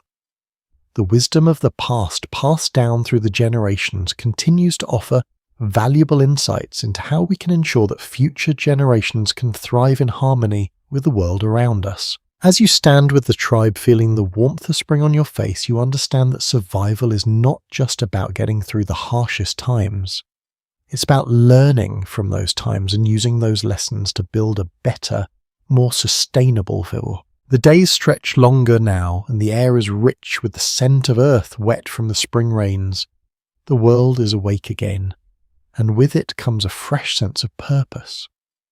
The tribe works together, moving in harmony with the seasons, knowing that the balance they fought for through the winter months must continue through the vibrant, busy warmth of spring and summer. Each person has their part to play, and together they ensure the sustainability of the tribe. Though the cold has passed, the rhythms of winter have left their mark on the community. Winter survival wasn't simply about enduring physical hardship. It was about preparing, about adapting to and understanding the cyclical nature of life. This mindset doesn't fade with the arrival of warmer weather. In fact, it is in spring and summer that these lessons are truly tested as the tribe moves from survival to thriving. The balance they maintain during the winter months is now put to work in ensuring that the land continues to provide and that their efforts do not exhaust its resources. What stands out most about Native American survival strategies is the way the tribe approaches abundance. In modern life, abundance is often seen as something to hoard, to gather in excess. But for the tribe's abundance was something to be managed. The bounty of the land was not infinite. It needed careful stewardship. The crops they planted, the animals they hunted, and the food they gathered were all part of a delicate balance that had to be respected. The survival lessons learned in the winter weren't just about making do with what was available. They were about ensuring that what was available could continue to sustain them. In spring, the tribe carefully monitored the growth of their crops. They rotated the fields, ensuring that the soil remained rich and fertile for the next planting season. Corn, beans, and squash, the three sisters, were planted together, each supporting the other's growth. The corn stalks provided a framework for the beans to climb, while the beans helped restore nutrients to the soil, benefiting the corn and squash. This method of companion planting, so simple yet so effective, was a testament to the tribe's understanding of the land's natural cycles. Scholars often debate the origins of these agricultural practices. Some believe they were developed independently by various tribes, while others suggest that they were passed down through intertribal exchanges or learned from early settlers. Regardless of the origin, it is clear that these methods were sustainable, allowing the land to provide for the tribe year after year without depleting its resources. These techniques are now celebrated as a model of sustainable farming that many modern farmers are rediscovering in an age where environmental conservation is increasingly urgent. It's not just in the fields that this balance is maintained. The tribe's relationship with the animals they hunted was equally governed by this respect for nature's cycles. Hunting was not seen as an act of dominance over the animals, but a necessary part of survival. Every part of the animal was used: meat for food, hides for clothing, bones for tools, and sinew for string. This holistic approach ensured that nothing went to waste and every resource was honoured. Interestingly, some anthropologists argue that this deep connection to animals wasn't just about practical use. It was about maintaining a spiritual relationship with the creatures that provided sustenance. For many Native American tribes, the act of hunting was sacred. Rituals were performed before and after a hunt to honour the spirit of the animal and ensure that it would not be taken in vain.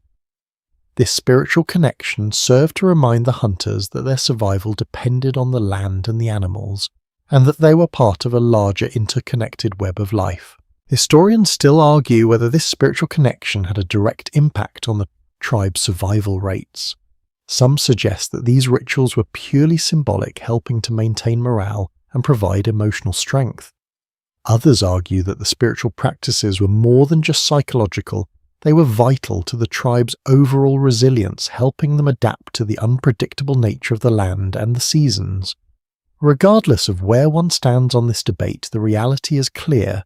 Native Americans understood the balance between taking and giving, and this balance extended not just to the land, but to every part of their lives. As you walk through the village, you begin to see the results of these practices. The fields are lush with crops, the homes are well maintained, and the people seem to move with purpose and unity. The lessons of winter haven't disappeared, they have evolved with the changing seasons. Winter taught them how to endure, how to manage their resources, and how to stay connected to each other and the earth. Now in the warmth of spring and summer, those lessons are put into action, ensuring that the tribe not only survives but thrives. There's something deeply humbling in this approach to survival. The tribe's success doesn't come from a desire to control the environment, but from an understanding that survival requires cooperation, respect, and adaptation. Each person's actions, no matter how small, contribute to the larger whole. Whether it's planting crops, hunting, or gathering, every task is done with the knowledge that they are part of a larger system.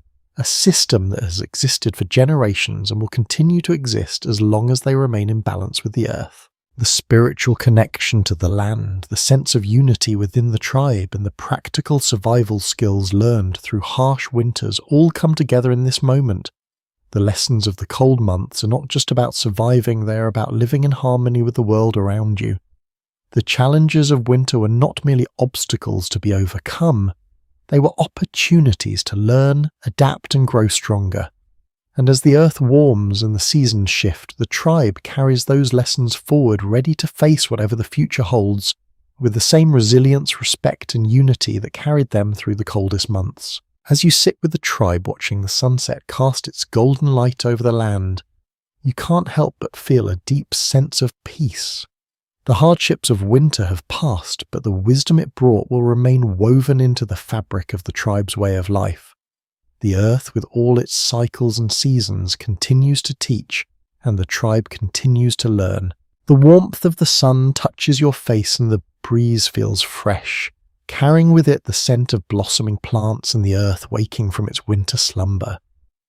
As you walk through the land, now rich with new growth, you realize that this moment marks the beginning of another cycle.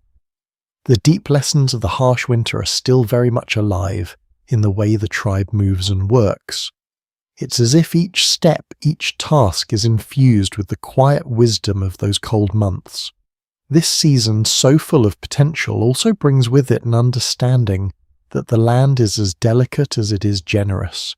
It gives, but it also takes. In the tribe's careful tending to the earth, they honour both the abundance and the challenges it brings. In spring, as the earth softens and the trees begin to bud, the work of the tribe shifts from surviving to thriving. The preparations made during the cold months now allow the tribe to fully engage with the land gathering, planting and hunting. But even as they move into the full rush of activity, the tribe does not lose sight of the wisdom winter taught. Every action is performed with the knowledge that the resources of the land are not limitless. The warmth of summer is fleeting and the lessons of winter remain embedded in their daily routines. One of the most fascinating aspects of this seasonal transition is the tribe's reverence for the earth and the resources it provides. The transition from winter to spring symbolizes a shift from the scarcity of the cold months to the abundance of the warmer ones.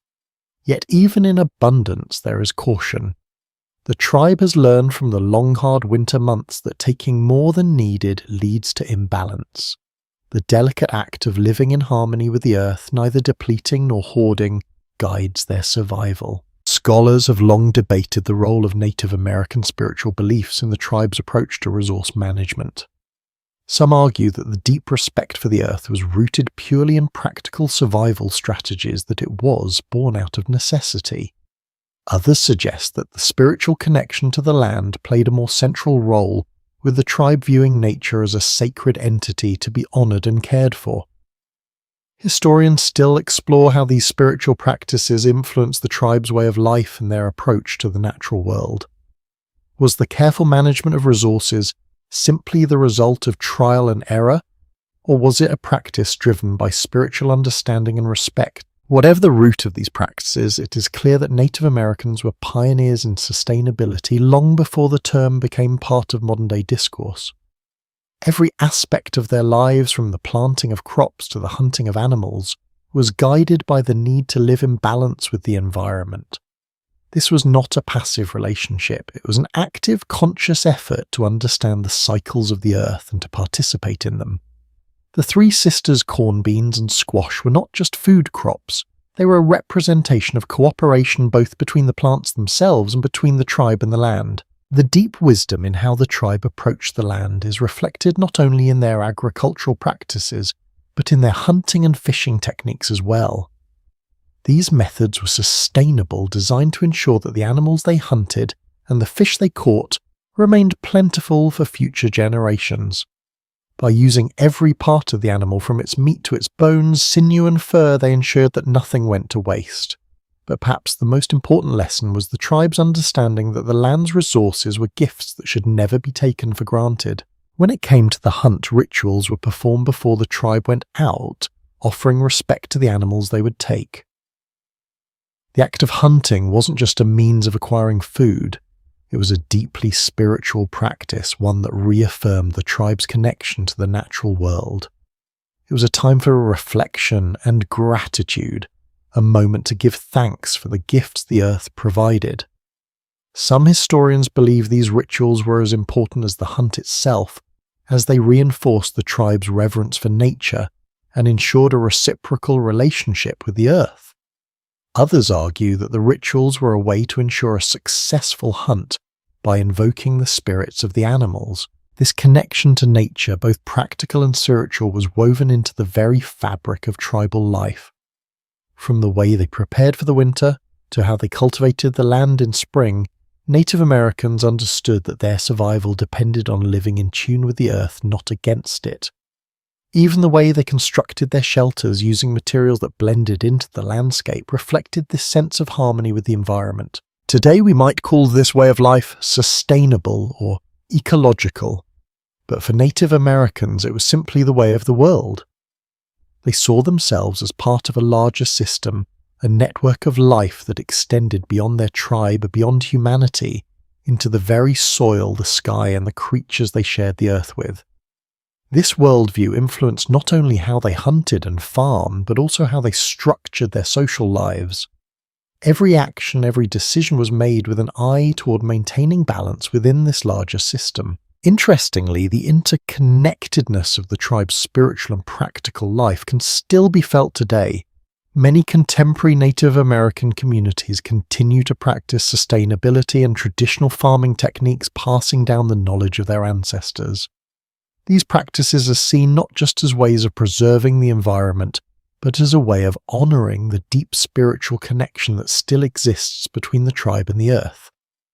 The knowledge that was once used to survive the harsh winters continues to inform how they approach the land and its resources in the modern world. There is still much that modern society can learn from the way Native Americans approached survival and sustainability.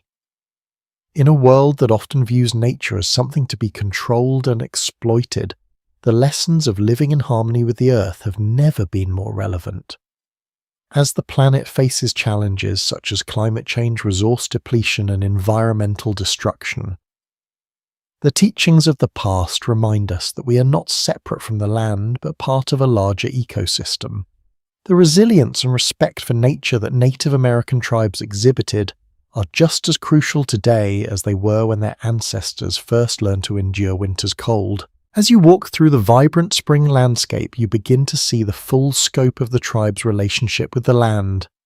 The abundance around you is not just a result of good fortune, but the product of generations of careful stewardship. The lessons learned in the coldest of winters have guided the tribe through each season, ensuring that they remain in balance with the earth. And in this balance, they continue to thrive not just as individuals, but as a community united by a shared respect for the land and its cycles. As the sun rises higher in the sky, the world seems to pulse with the life that has returned with spring.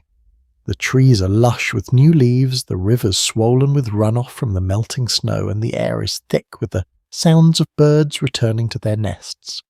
Everywhere you look, there is a sense of new beginnings. The quiet endurance of winter has given way to the vibrancy of life once more, and the tribe, with all the wisdom it has gathered, moves forward into the season of abundance with purpose and grace. There's something remarkable in the way the tribe works together, moving as one to ensure that the earth continues to provide. Every member of the tribe is part of the cycle, from the youngest child who helps gather wood and tend to the fire to the oldest elder who shares wisdom about the land and the animals. It's a beautiful example of the interconnectedness that runs through every part of their life. No one is left out. Each person, each action, is part of the whole, contributing to the survival and thriving of the community. In this moment, you realize that their survival was never just about enduring the hardships of nature. It was about living in a way that honored the earth, the animals, and each other. The lessons they learned from the coldest, most brutal seasons were not simply about how to survive the winter. They were about how to live in balance with the world regardless of the season.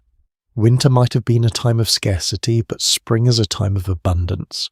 The tribe approaches this abundance with the same care, respect, and foresight they applied during the lean months. They know that the resources of the earth must be used wisely to ensure that they last not just for the tribe, but for future generations. This relationship with the earth wasn't just about survival tactics. It was a world view, a philosophy that permeated every aspect of life. The people understood that the earth was not something to be conquered, but something to be lived with. They knew the land provided, but it also required respect.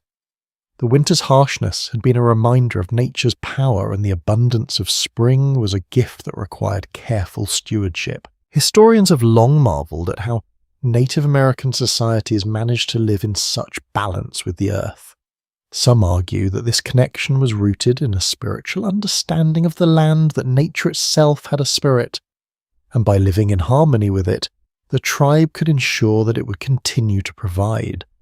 Others suggest that these practices were born out of necessity, that the tribes learned over time how to manage their environment in order to survive. In either case, the fact remains that these practices were effective, sustaining the tribe for generations. Interestingly, some modern-day conservationists have begun to study these ancient practices to better understand how to live sustainably in today's world. The careful management of resources, the reliance on the land's natural cycles, and the deep respect for the Earth's rhythms all provide valuable lessons for the modern world. It's a striking contrast to the industrialized, consumer-driven world many of us live in today, where resources are often used recklessly and nature is seen as something to be exploited rather than cared for. The lessons learned in the winter, how to conserve, how to adapt, how to respect the land, are still present in the tribe's approach to the growing seasons. The careful cultivation of crops, the respectful hunt, the responsible gathering, all of these practices continue to shape the tribe's life. The tribe knows that the earth is a source of life, but it is also a source of responsibility. By working with the earth rather than against it, they ensure that they will continue to thrive. As the tribe moves through the warm months, there is also a sense of looking ahead. The abundance of spring and summer must be carefully preserved, for winter will come again. The food harvested today will be dried, smoked and stored for the colder months ahead. The hides of the animals hunted will be tanned for clothing and shelter. The plants gathered will be preserved for medicine. It is a season of plenty, but also a time of preparation, ensuring that the cycle continues. Perhaps the most significant thing to take away from this way of life is the idea that survival is never an isolated event. It is not about one person or even one season. Survival is about the community, the earth, and the connections between them all. Each member of the tribe plays a part in ensuring that everyone will survive and that the earth will continue to provide. The knowledge passed down through generations becomes a part of the fabric of the tribe, an ongoing story of survival, resilience, and respect. In this sense, winter, while difficult, is not something to fear. It is a part of the cycle, a necessary season that teaches the tribe to value what they have to work together and to live with intention. When the thaw comes, it is a time to honour the lessons of the past, to give thanks for the land's abundance, and to continue the work of ensuring that the cycle will continue. The resilience of the tribe is not just about surviving the winter. It is about understanding the rhythms of life and living in harmony with them. The cycle of seasons is a constant reminder that nothing lasts forever, and yet everything is connected. The lessons learned in the harshest of winters continue to inform the tribe's actions as they move through the growing seasons, ensuring that they are ready for whatever challenges may come next. As you watch the tribe at work, moving through the tasks of planting, hunting, and gathering, you realize that survival is not just about the struggle, it is about the balance between taking and giving, between need and abundance, between the self and the community. These lessons are timeless, as relevant today as they were hundreds of years ago. And as the earth continues to cycle through its seasons, the tribe remains steadfast, ready to adapt, to learn, and to live in harmony with the world around them. The sun dips low on the horizon, painting the sky with hues of gold and orange as the work of the day slows to a peaceful hum. The warm months may be busy, but there's a calm that fills the air as evening falls. The tribe gathers around the fire, the flickering flames casting shadows on their faces, each of them reflecting on the day's efforts. The transition from winter to spring has brought a sense of renewal not only in the land, but within the community as well. Their work is not done, but the rhythm of their life is settled now, grounded in the wisdom of the past and the lessons of the land. It's during these quiet moments, as the world settles into the evening, that the true depth of the tribe's relationship with the earth becomes clear. Their survival is not only about managing the land's resources or gathering enough food to get through the year. It's about their understanding of the cycles of nature, the ebb and flow of life, and their place within it. The tribe recognizes that survival is never guaranteed. It's a constant shared effort, a delicate balance between honoring the land and ensuring its future health. The seasonal shifts with winter as the harsh teachers serve as a reminder of the fragility of life. They teach that resources must be respected, that there is a time to conserve and a time to harvest. The abundance of spring and summer is not to be taken for granted, nor is it a time for excess. The tribe knows that the balance must be maintained, and every decision from the amount of food gathered to the number of animals hunted is weighed with care. This consideration for the future for the seasons yet to come is built on years of experience and observation of the land and its rhythms. What's striking about this lifestyle is how interconnected the tribe's survival is to the natural world. Their practices were not dictated solely by necessity, but were also a result of an intimate understanding of how everything in nature was connected. Each animal, plant, and element played a role, and each action taken by the tribe had consequences. There is no waste in this system. Every part of an animal was used, every plant carefully harvested, every tree respected. The tribe didn't just survive in their environment, they lived in tune with it, understanding that their actions affected not just the immediate future, but the long-term health of the land. Interestingly, this relationship with nature was reflected in how the tribe approached time. While much of modern life is measured by hours, days, and months, the tribe's sense of time was shaped by the cycles of nature. They understood that the passage of time wasn't just marked by clocks, but by the unfolding of the seasons. Spring was a time of planting and renewal, summer a time of growth, fall a time of harvesting and preparing for the winter, and winter a time of conserving and reflecting. This cyclical view of time helped the tribe to understand their place in the grand scheme of the natural world. Scholars often argue about the cultural significance of the tribe's relationship with time. Some believe that the tribe's spiritual connection to the earth played a major role in shaping their sense of time, while others suggest that their survival practices were driven more by necessity. What remains clear, however, is that the tribe's connection to nature influenced how they lived, worked, and thought about time. Their survival wasn't a matter of reacting to the world around them. It was about living in harmony with it, understanding that every action had a ripple effect, and that the earth provided not just for today, but for the future as well. This is why even in the abundance of spring, the tribe remains mindful of the lessons winter imparted. They know that their survival is not a result of brute force or dominance over nature. It is about understanding the natural world, respecting its cycles and working within them. It's about being resourceful, but it's also about being humble, recognizing that they are part of something much larger than themselves.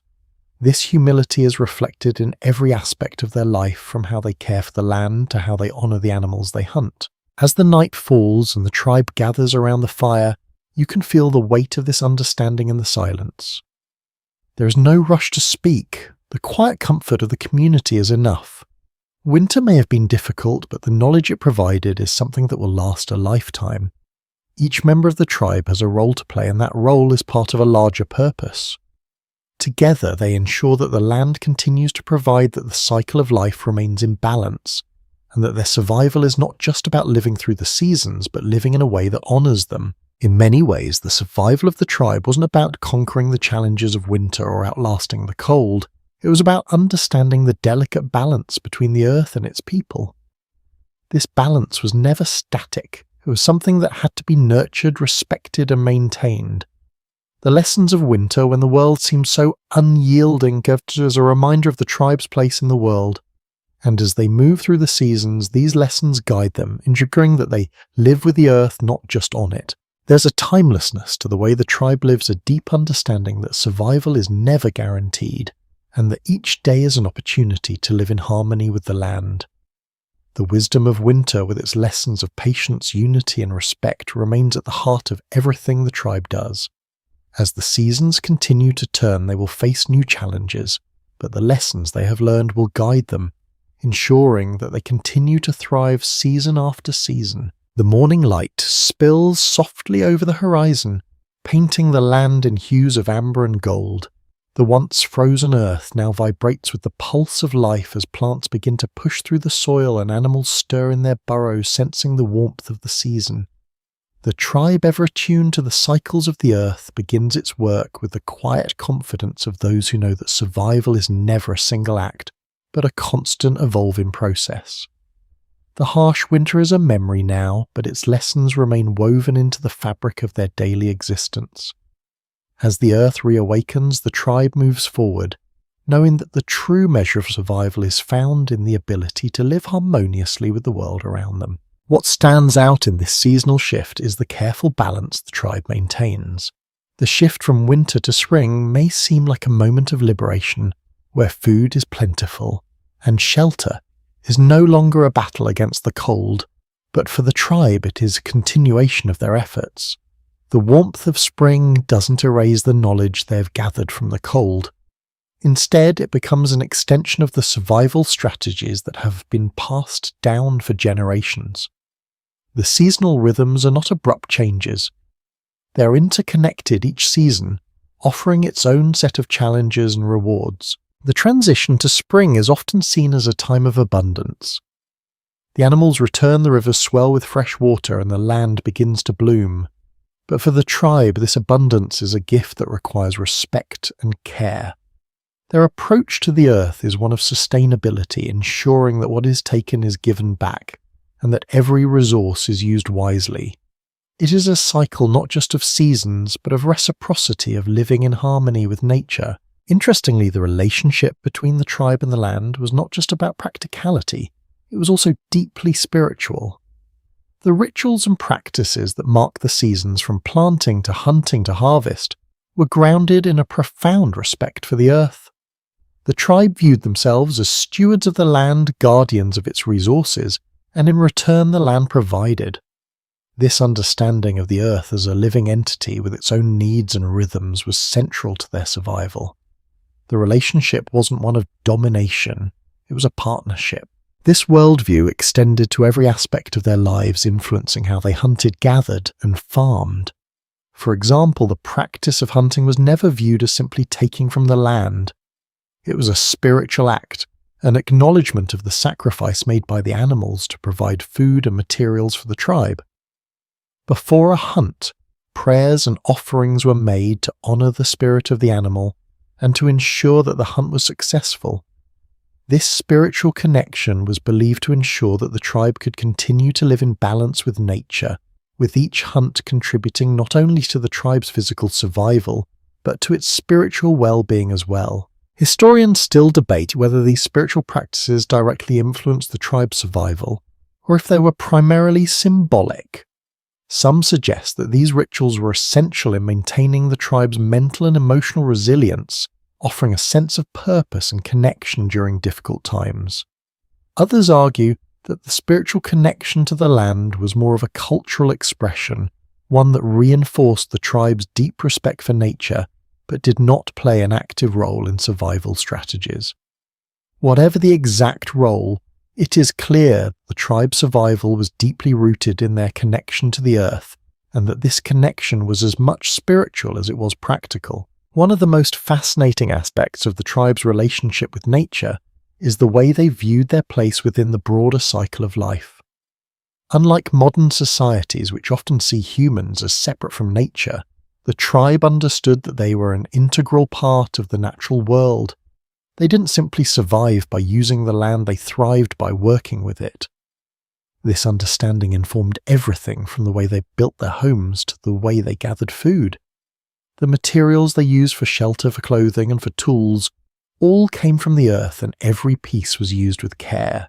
No part of an animal or plant was wasted. The tribe didn't just take, they gave back, ensuring that the land continued to provide. Interestingly, the sustainability of this way of life is a source of great interest to modern environmentalists. Many of the practices used by Native American tribes, such as rotational farming, companion planting, and resource conservation, are being rediscovered as modern solutions to today's environmental challenges. Some scholars believe that the tribe's methods of interacting with the earth are models for sustainable living in the modern world. They demonstrate that living in harmony with nature is not only possible, but also necessary for the long-term survival of humanity. Yet as the seasons move forward, there is an awareness that this balance must be constantly maintained. Spring may bring its bounty, but with it comes the responsibility to ensure that resources are not depleted. The summer months are a time of growth and harvest, but they're also a time of careful management. The abundance of the season is not a reason to take more than necessary, but to gather with foresight and respect. As the tribe works together, there's an unspoken understanding that survival is not just about thriving in the moment, It's about ensuring that future generations will have the same opportunities. This cycle of giving and taking, of understanding the land's rhythms and living within them, is at the heart of Native American survival. Each season, whether harsh or bountiful, offers its own set of challenges, but with them come lessons that help the tribe continue to thrive. The knowledge passed down from ancestors, honed through experience and spiritual practice, is the foundation upon which the tribe stands. The ability to adapt to the changing seasons to live with the earth and not against it is what has allowed the tribe to survive and grow for generations. There is something deeply humbling in this understanding. In a world that is increasingly disconnected from nature, the lessons of the tribe offer a reminder of our place in the world. The earth does not exist solely for our benefit, but we are not separate from it either. Like the tribe, we must learn to live with the land, to respect its rhythms, and to care for it in return for the resources it provides. As the sun sets on the horizon, casting its final rays over the land, you are left with the sense that the cycle is ongoing. Winter will return again, and with it the lessons of endurance and patience. Spring will come again, bringing with it abundance and growth. And through it all, the tribe will continue to live in balance with the earth, ensuring that the cycle of life endures season after season. As the cool night air settles in, you can feel the land shift again, moving through its natural rhythms. The cycle continues, each season unfolding with its own set of challenges and rewards. For the tribe, this is not a time of uncertainty, but a time of deep understanding. The lessons learned through each season's hardships and abundance are woven into the fabric of their daily lives, guiding every decision they make. They do not view the earth as a passive provider, but as an active participant in their survival, a relationship built on respect, reciprocity, and shared responsibility. Looking out over the landscape, it's easy to see how the balance is maintained. The fields that were once barren and frozen now stretch out lush with crops that will nourish the tribe for the months to come. The animals that the tribe depends on are thriving in their habitats, and the rivers flow full with fresh, clean water. The people move as one, each working toward a common goal, yet each individual's contributions matter deeply. From the young ones learning the ways of the land to the elders passing down stories and wisdom, everyone has a role to play in ensuring the success of the whole. Yet even as spring and summer bring new growth, there remains a quiet vigilance, a deep awareness that the land must always be respected. The abundance of the seasons doesn't make the tribe complacent. They are constantly attuned to the shifting environment, ready to adapt when necessary. What they learned from the harsh winter, the importance of patience, foresight, and cooperation guides them as they move through the more abundant months. There is always work to be done, and with that work comes a sense of purpose. The delicate balance between taking from the land and giving back is something the tribe has perfected over generations. They do not overhunt or overharvest, understanding that the resources they rely on must be carefully managed to ensure that they will be there in the future. This mindfulness is reflected not only in their agricultural practices, but in their way of life. Every part of the animal they hunt is used, nothing is wasted, and every crop is planted with care, ensuring that the land can continue to provide. It's an ongoing dance of respect, a partnership that sustains them through the years. One fascinating aspect of this cycle is the tribe's understanding of the land's natural resilience. They know that the earth is not infinite, but it is capable of renewing itself if given the right care. This perspective contrasts with the modern worldview, which often sees the earth as something to be exploited. For the tribe, the earth is not a resource to be extracted for individual gain, but a living entity that requires stewardship. The earth provides, but it must also be cared for in return. Historians still discuss the role of these conservation practices in Native American cultures. Some argue that the careful management of resources was a result of the tribe's spiritual beliefs, a sacred duty to the earth. Others suggest that it was purely practical survival depended on maintaining the land's health. But regardless of whether it was spiritual or practical, these practices allowed the tribe to live sustainably, ensuring that the earth would continue to provide for them year after year. This cyclical approach to survival, understanding the rhythms of nature and adapting to them, remains a key element of the tribe's resilience. Their survival is not about dominating the lands, but living with it in balance with its cycles. The cycle of the seasons is a constant reminder of this balance. As the earth goes through its phases of growth, harvest, and rest, so too does the tribe. Winter may be a time of conserving and enduring, but spring and summer are times of growth, renewal, and celebration. Each season has its role in the cycle of life. The strength of the tribe lies not in its ability to endure hardships alone, but in its understanding of how to thrive as a community. The unity within the tribe is reflected in their relationship with the land. They are not isolated individuals, but part of a larger whole bound together by their shared dependence on the earth. This sense of unity is reinforced by the rituals and practices that bring the tribe together, from the stories told around the fire to the communal work of planting and harvesting. Through these shared experiences, the tribe grows stronger and its bond with the earth deepens. Interestingly, this sense of community and interconnectedness is something that many modern societies are now beginning to recognize. In a world where people are increasingly disconnected from the natural world, the tribe's way of life offers valuable lessons on how to live sustainably. The tribe's ability to work together, to live in harmony with the land and to adapt to the changing seasons provides a model for how we might approach our own relationship with the earth. As you sit quietly with the tribe watching the sun set behind the horizon, there is a deep sense of peace.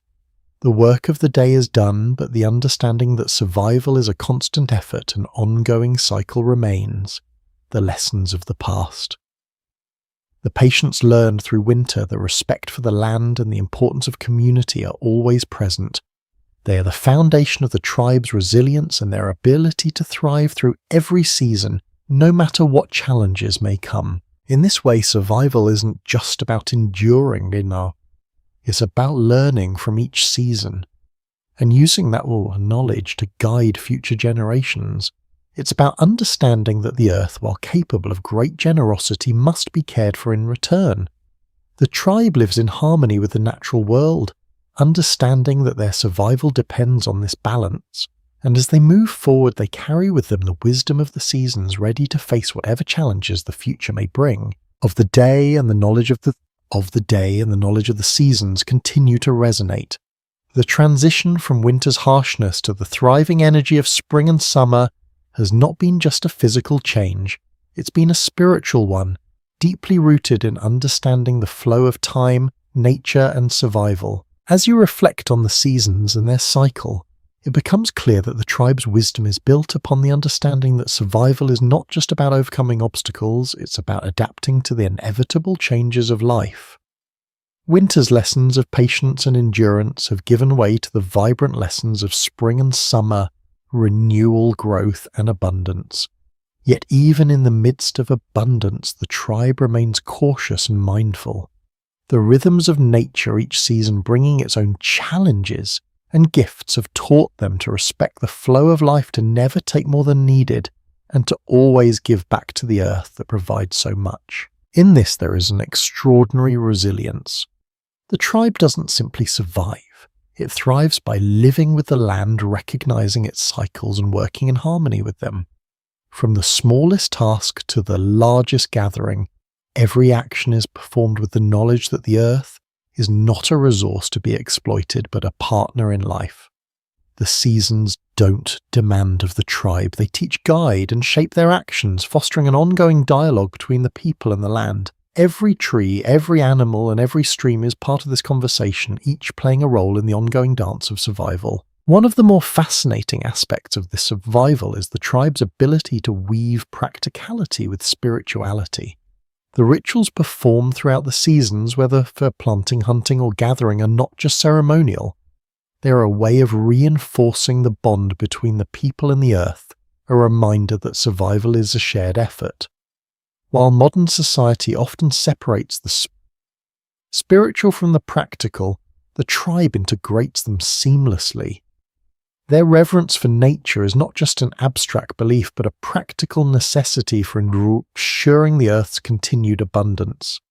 Their spiritual practices, deeply tied to the cycles of nature, ensure that they remain attuned to the land's needs. This unique worldview challenges the often disconnected perspective of modernity, where nature is often seen as something to be controlled and used.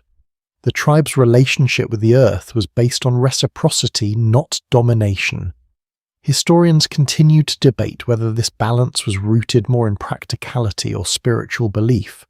Some argue that it was purely based on survival, with the tribe recognizing that respecting the land and its rhythms was the key to continuing their way of life. Others contend that the spiritual practices were essential to maintaining this balance, providing the tribe with guidance and strength in the face of challenges. Either way, the result was the same: the tribe thrived through a deep, abiding connection with the land. Another key aspect of survival that the tribe understood intimately was the importance of passing knowledge down through generations. Elders with their wealth of experience played a crucial role in guiding the tribe through the seasons. The wisdom they shared about hunting, gathering, and farming wasn't just practical advice. It was a reflection of the tribe's values, their connection to the land, and their respect for the cycle of life. Every story told, every lesson passed down, reinforced the tribe's relationship with nature and their commitment to maintaining balance. Scholars continue to explore how this transmission of knowledge shaped the tribe's culture. Some argue that it was essential to their survival, ensuring that each generation knew how to thrive in harmony with the land. Others suggest that it was more than just a survival tactic. It was a way of instilling values that would shape the tribe's identity for centuries. What is clear, however, is that these teachings were vital not just for survival, but for the continuation of the tribe's way of life. Through these lessons, the tribe learned not just how to survive, but how to live with respect for nature, for the animals, and for each other. And as the seasons continue to unfold, the tribe remains vigilant. The lessons of winter have not been forgotten, even in the face of spring's bounty. The careful, mindful approach to survival is not discarded when abundance arrives. Instead, it is strengthened because the tribe knows that abundance must be respected as much as scarcity. Each season requires different skills, but the underlying principle remains the same: to live in balance with the earth and with each other. The spiritual practices, the careful use of resources, and the communal effort to ensure survival are all part of a larger understanding of how to live in harmony with the land. Modern societies often talk about sustainability, but the tribe has been living this principle for generations. It is not just about surviving, it's about thriving in a way that honours the earth and its cycles, ensuring that the lessons of the past are carried forward. As the tribe prepares for the coming months, you feel a deep sense of peace. The cycles of nature, with all their challenges and gifts, continue to shape the tribe's life. But the true strength of the tribe lies not just in its ability to survive the seasons, it lies in its ability to adapt, to respect the earth, and to live in harmony with it. The winter months have taught them patience, and the spring has brought them renewal, but it is the steady, unwavering respect for the land that will continue to guide them through the coming seasons. The seasons will change again. Winter will return, but the tribe will be ready as always, knowing that survival is a continual process of learning, adapting, and living in balance with the earth. The warm light of the morning sun casts a gentle glow over the landscape, signaling the arrival of yet another day. The sounds of the tribe are vibrant now, with life seeming to hum in every corner. The shift from winter's stillness to the busyness of spring has breathed new energy into the people. The work continues, but now it feels different, as if the entire tribe is aligned in purpose. The challenges of winter are now behind them, but the lessons they learned are ever present, guiding their actions as they work together to ensure the cycle continues. What stands out in this time of abundance is how the tribe does not take the land's gifts for granted. They understand that survival is not just about what the land can give them, but how they can care for it in return. The careful stewardship of the land that has been passed down through generations continues to shape every decision they make. This connection to nature is not passive but active, a responsibility that is taken seriously. The abundance of spring is seen not as a sign of endless resources, but as a temporary gift that must be respected and maintained. The wisdom that the tribe holds is deeply rooted in the seasons, in understanding that each one comes with its own challenges. Winter taught them how to endure, to hold on when resources were scarce and the weather was unforgiving. But now, with the arrival of spring, the lessons are about how to use what they have without overstepping the land's capacity to provide. Their actions reflect the careful balance they maintain, a balance between taking and giving, between consuming and conserving. Interestingly, modern conservationists have taken an increasing interest in these practices. Some look to Native American methods of resource management as models for how we might address the ecological challenges facing the world today. It is striking to consider that practices like crop rotation, controlled hunting, and sustainable fishing have been used for centuries by indigenous peoples long before the rise of modern environmental movements. It's not just about ensuring the tribe's survival, it's about ensuring the health and vitality of the land for future generations. This understanding of interconnectedness, of seeing humans not as separate from nature, but as an integral part of it, is a lesson that is both timeless and urgently needed today. Historians often debate how these principles were passed down through generations. Some believe that the knowledge of sustainable living was a result of generations of trial and error learned through necessity and survival. Others suggest that these practices were shaped by a deeper spiritual connection to the land, where each crop planted or animal hunted was not just a physical act but a spiritual one. The balance between physical survival and spiritual respect is a theme that runs deeply through the tribe's way of life. The rituals, the prayers, the thanks offered before hunting, before planting, and before harvesting all point to an understanding that survival isn't just about material gain. It's about honouring the Earth's role in sustaining life. In this way, survival is never seen as an individual pursuit. The tribe works as one, each member contributing in their own way to the greater good. The wisdom shared by the elders is as a foundation that supports the younger generation, ensuring that the knowledge of how to live in harmony with the land is passed down. These teachings are not just practical skills, they are part of the tribe's identity. The respect for the land, for the animals, and for each other is woven into every aspect of life, from the food they gather to the homes they build. It's a collective understanding that survival is about balance and reciprocity. As you move through the land with the tribe, it's clear that survival is not merely about adapting to the challenges of each season. It's about understanding that those challenges are part of a larger cycle, one that requires constant care and attention. The tribe understands that the earth will provide when treated with respect, and it is this understanding that ensures their continued survival. The shift from winter's scarcity to spring's abundance is not a sudden break, but a continuation of a cycle that has been unfolding for generations. The knowledge of this cycle and the role the tribe plays within it is what allows them to thrive. A key element of this thriving is the tribe's ability to work in unison. No one is left behind, and each person's role is essential to the survival of the whole. The young learn the ways of the land from the elders, and the elders provide guidance in ways that go beyond survival.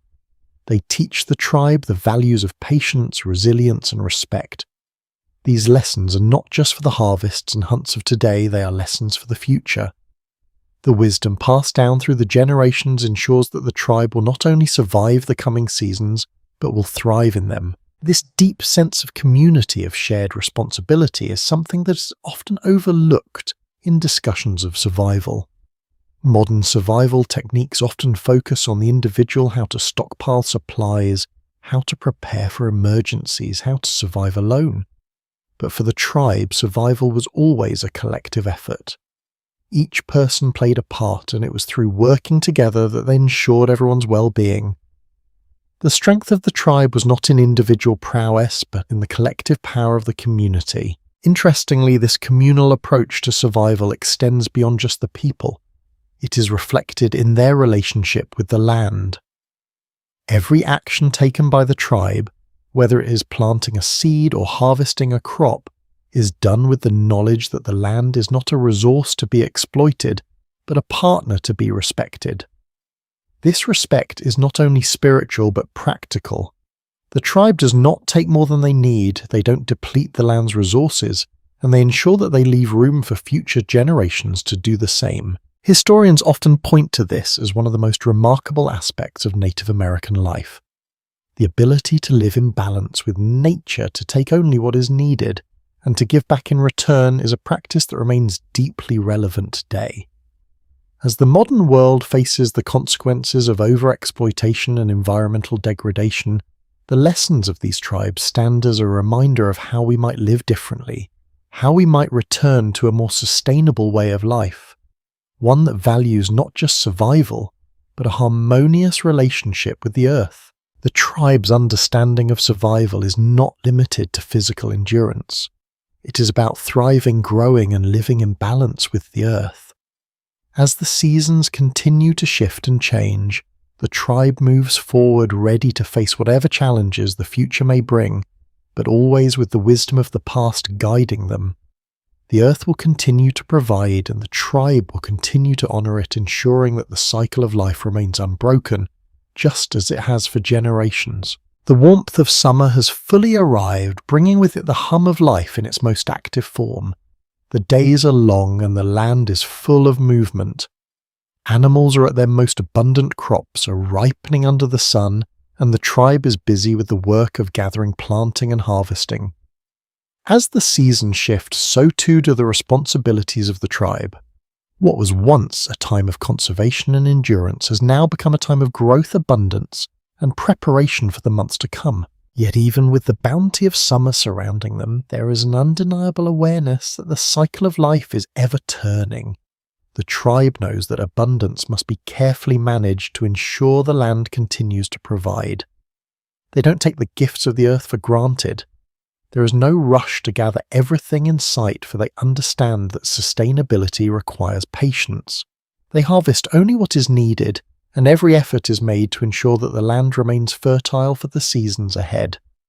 The rhythms of life honed through the lessons of winter continue to guide them as they navigate the busier, more active seasons. Tended with care, the animals are hunted, tended with care. The animals are hunted and honoured, and the land is cultivated with a deep understanding that its resources are not endless. The tribe knows that the harvest is not just for the present moment, but for the future. Just as the land provides in summer, it must be respected to ensure it provides again in the years to come. Historians often point to this balance as one of the hallmarks of Native American life.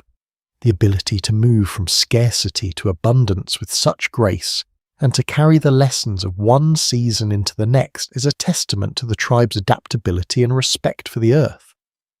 Modern environmental practices focused on sustainability and long-term planning echo many of the principles that were woven into the tribe's way of life. For the tribe, living sustainably wasn't a new concept, it was embedded in the very fabric of their culture. From hunting practices to agricultural methods, every action taken was in service to both the present and the future. Interestingly, these practices were not simply about ensuring survival, they were also about maintaining a cultural identity. The tribe's connection to the land wasn't just physical, it was spiritual. Every planting of crops, every hunting expedition, every harvest was a ritual. It was a moment of communion with the earth. The act of survival was not just about staying alive, it was about remaining in balance with the land and honouring the spirits that provided sustenance. The tribe's understanding of survival extended beyond the practical.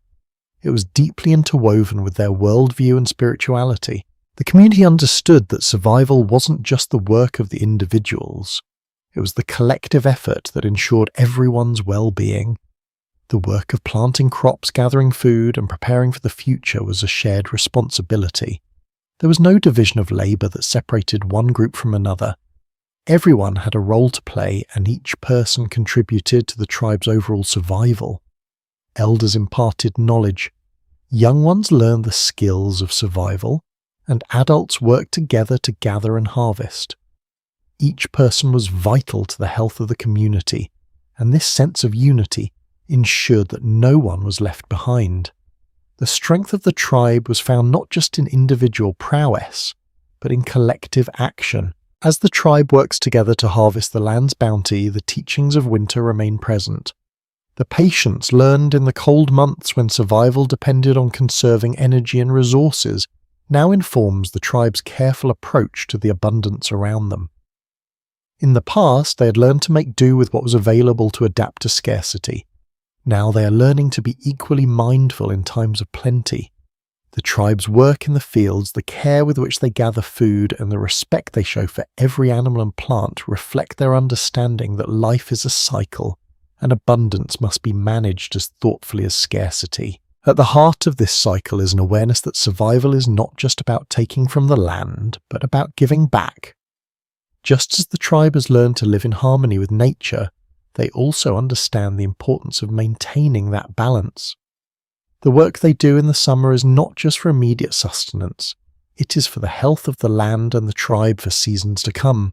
They plant, harvest, and hunt not just for the present, but with the understanding that the land must be cared for to ensure its future health. Sustainability both for the tribe and the earth is central to their way of life. In many ways, this sense of balance is a reflection of how the tribe views the passage of time. Modern society often marks time through clock schedules and goals, but for the tribe, time is measured by the seasons, the cycles of nature. Every season has its purpose, and every part of the year is a reflection of the interconnectedness of life. Winter may be a time of conserving and preparing, spring a time of renewal, summer a time of growth and harvest, and fall a time of reflection and rest. Each part of the cycle is equally important, and the tribe understands that the strength of one season is built upon the work done in the previous one.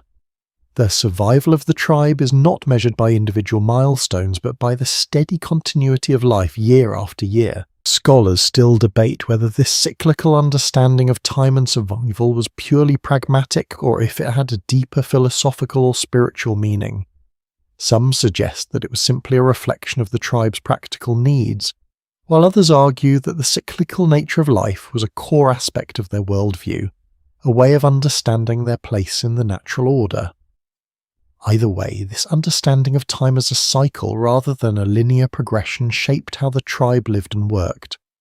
It informed their relationship with the land and with each other, ensuring that their survival was not just about enduring hardship, but about living in harmony with the world around them. As you watch the tribe at work harvesting the land's bounty, there is a profound sense of continuity. The work of each season builds on the efforts of the last. The lessons of winter, the patience learned through cold and scarcity, now guide the tribe's work in the warmth of summer. The work of spring, when the earth was readying itself for growth, is now fully realized. The abundance of the land is not a gift to be taken lightly.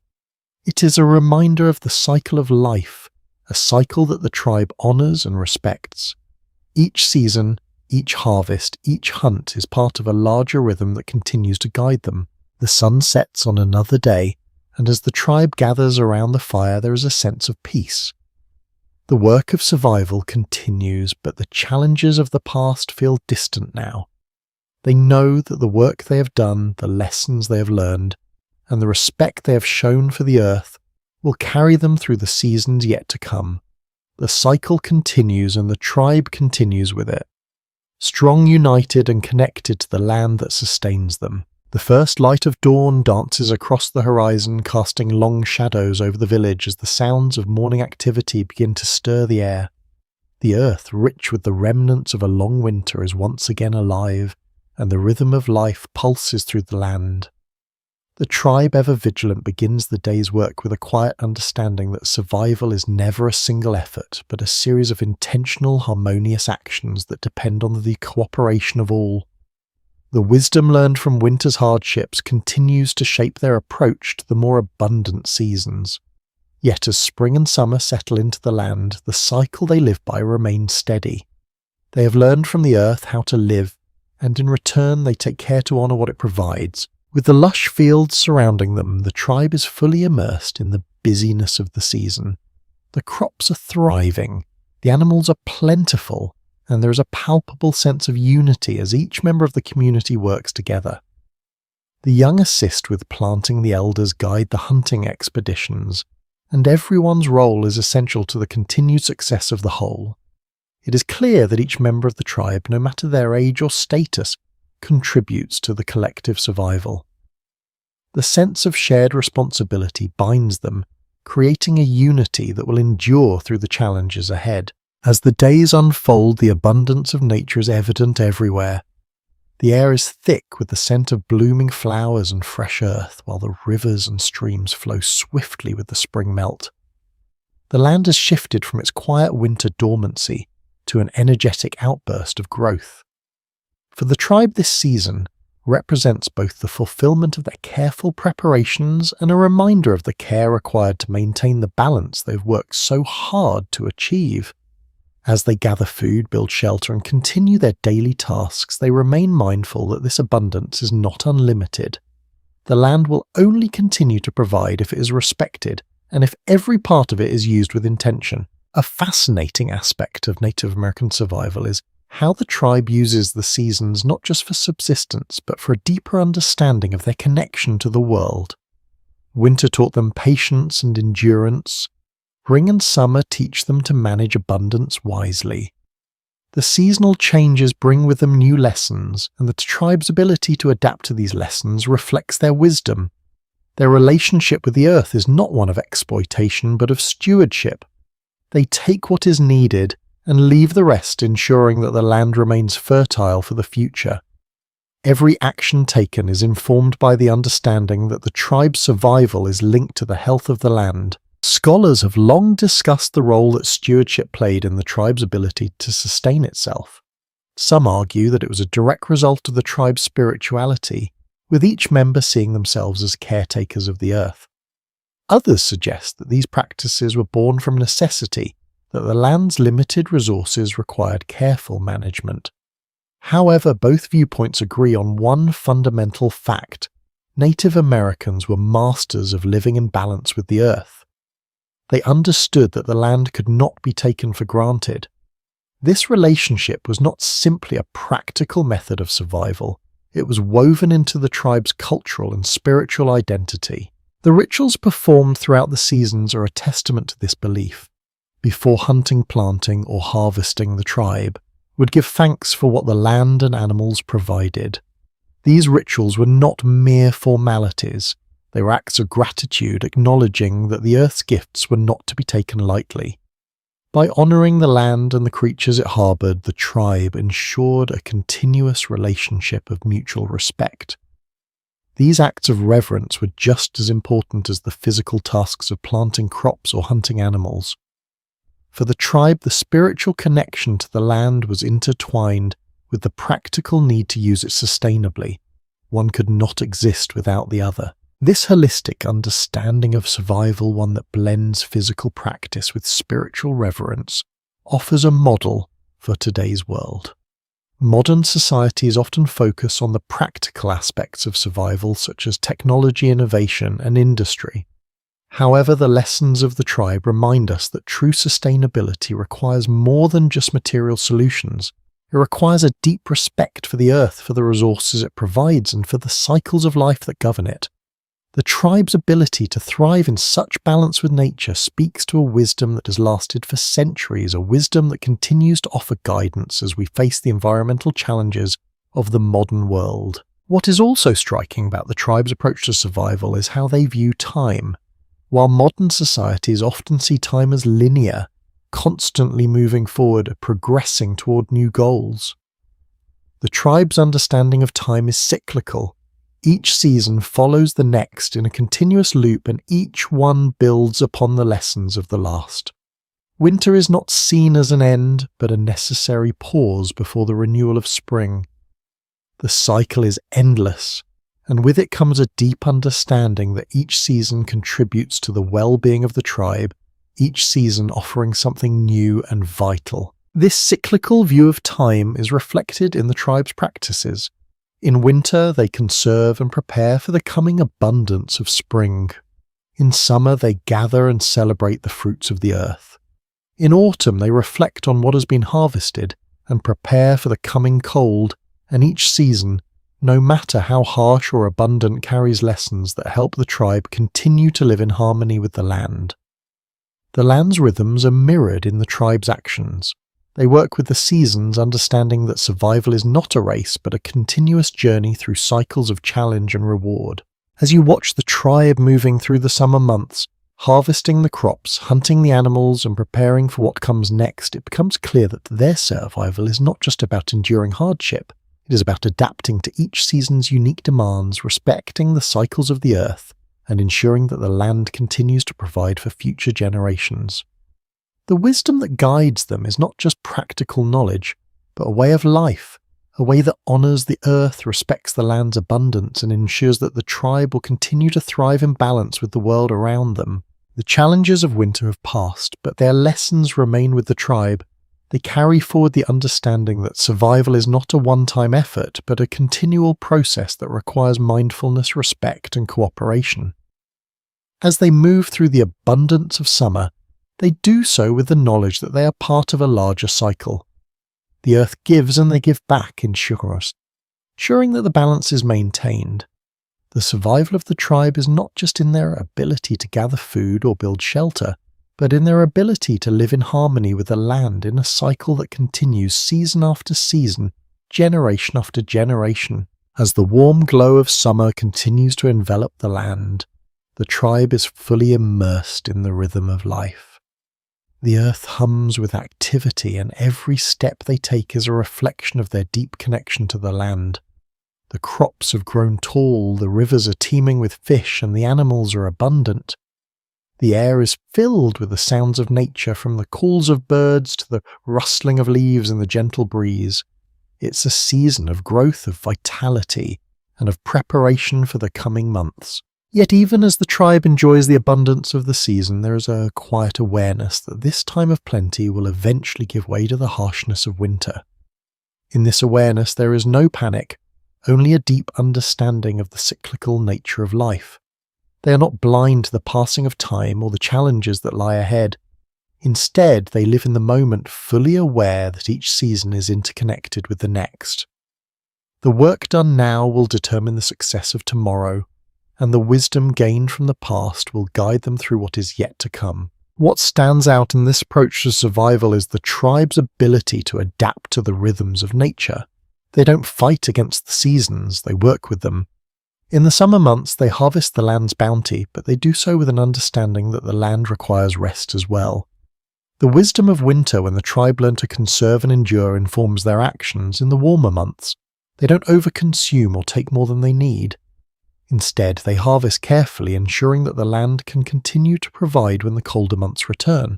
The tribe's relationship with the land is built on mutual respect, and this respect is reflected in the way they live their daily lives. Every crop they plant, every animal they hunt, and every resource they gather is done with the understanding that the earth is a living entity, one that must be cared for in return for the gifts it provides. This is not a passive relationship. The tribe doesn't simply take from the land, they actively engage with it, ensuring its continued vitality. Their practices are based on the belief that everything is connected, that the land, the animals, and the tribe all share in a delicate balance. Historians often marvel at the tribe's understanding of sustainable living, which was built on generations of careful observation and spiritual reverence for the natural world. While some believe this approach was born out of necessity, others argue that it was deeply spiritual, tied to a belief that humans and nature were inextricably linked. This spiritual connection to the land is reflected in every aspect of tribal life, from the rituals performed before hunting to the careful management of resources. The tribe understood that their survival was not just about what they could take from the earth, but about how they gave back. The relationship between the tribe and the land was not based on exploitation, but on mutual care. This view of nature as a partner, not a resource to be conquered, is what allowed the tribe to thrive in harmony with the world around them. This philosophy of living with the land rather than against it offers a stark contrast to modern attitudes toward nature. where the earth is often viewed as something to be controlled and used for individual gain. For the tribe, survival was never about dominance. It was about cooperation and understanding. As the tribe continues their work in the fields and forests, they maintain this balance. They take what they need, but they never take more than the land can offer.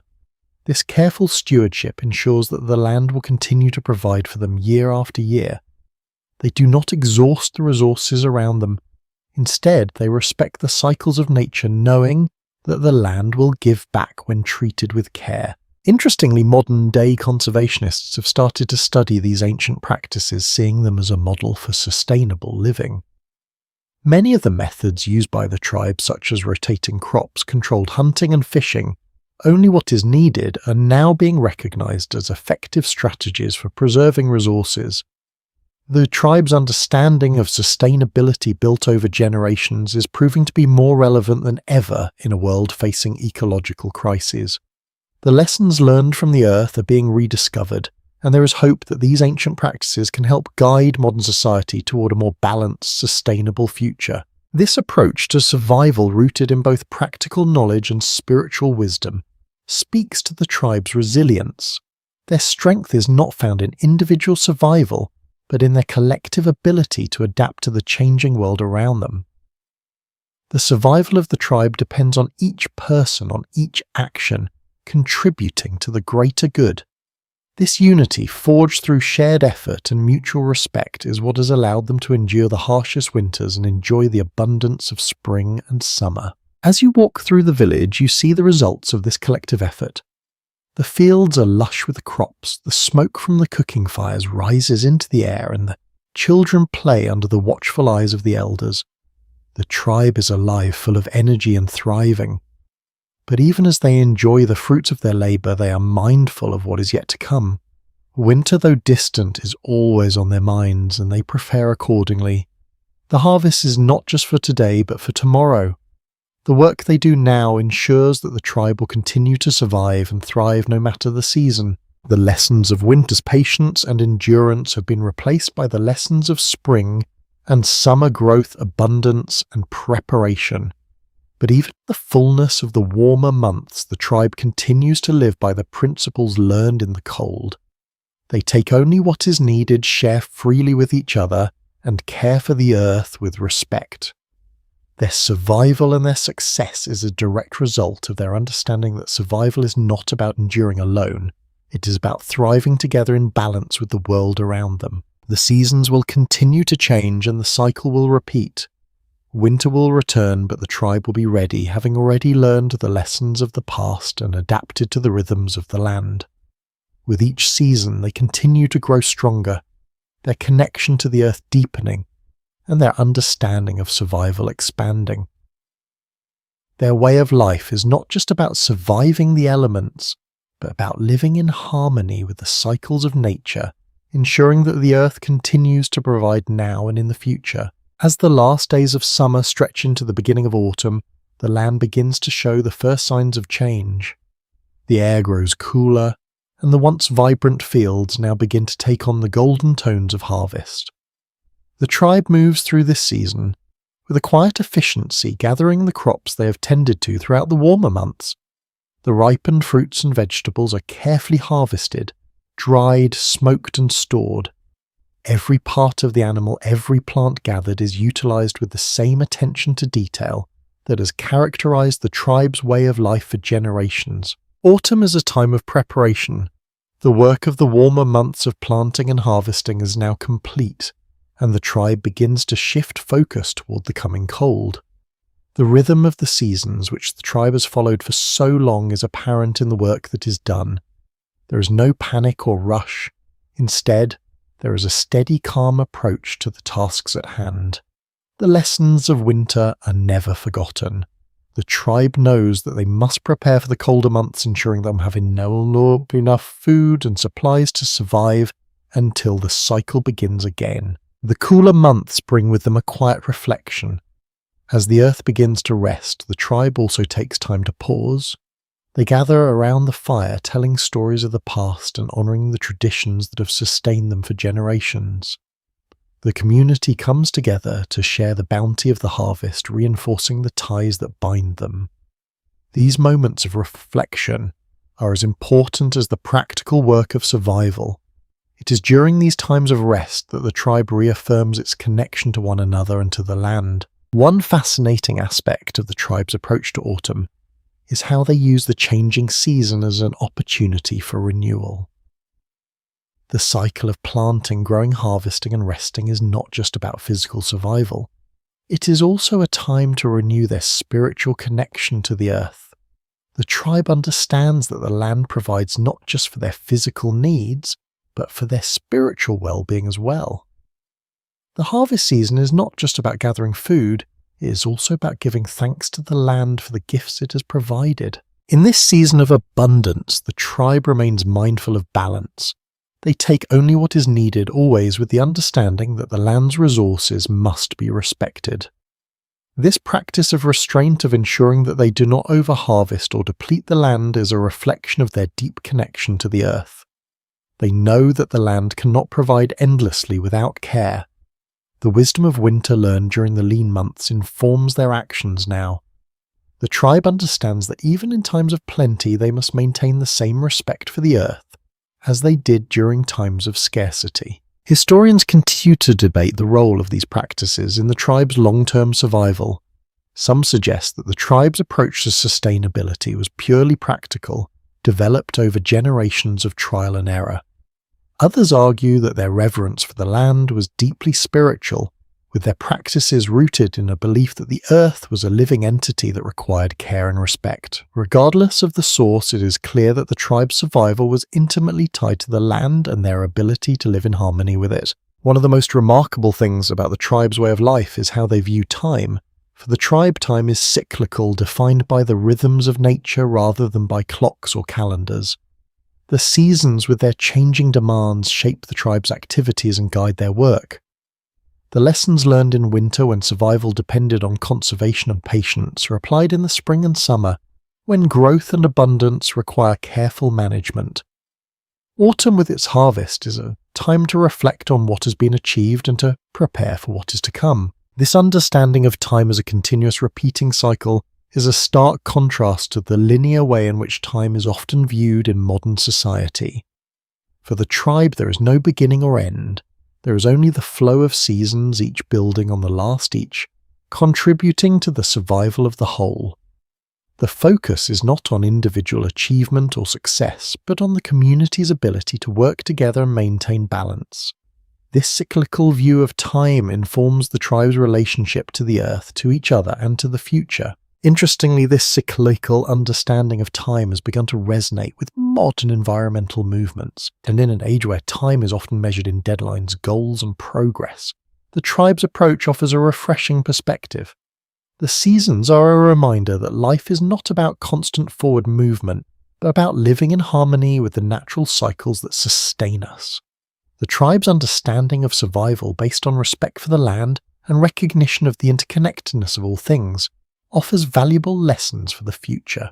As the tribe moves through autumn, harvesting the fruits of their labour and preparing for the coming winter, the work is done with the knowledge that survival is a process, not a one-time achievement. The work they do now will ensure that they are ready for the cold months ahead. The winter is never far from their minds, but it is not something to fear. Instead, it is a season of rest, of conserving energy, and of drawing strength from the lessons learned in the warmer months. The tribe has learned to adapt to live in harmony with the earth and to respect the cycles of nature. The sense of unity within the tribe is palpable. Everyone works together, each person contributing to the whole. The elders teach, the young learn, and the adults work side by side to ensure that the community is ready for whatever comes next. There is a sense of peace in this shared effort, in knowing that survival is not an isolated endeavour, but a collective one. The strength of the tribe lies in its ability to come together, to work as one, and to respect the earth that sustains them. As the days grow shorter and the cool air settles in, so the tribe reflects on the season that has passed and prepares for the one that is to come. The harvest is complete, but the work of survival is never truly done. The lessons of winter, spring, summer, and autumn continue to guide them, ensuring that they live in harmony with the land. The Earth's cycles will continue, and with them the tribe's understanding of how to survive, how to thrive, and how to live with the world around them. In the quiet of the evening, as the fire crackles and the sounds of the village settle into a soft murmur, it becomes clear that survival is more than just enduring the seasons. It is about understanding them, respecting them, and living in balance with the land. The tribe's way of life, shaped by the rhythms of nature and the wisdom passed down through generations, continues to thrive. The work of the tribe is never finished, but it is a work built on respect, balance, and unity.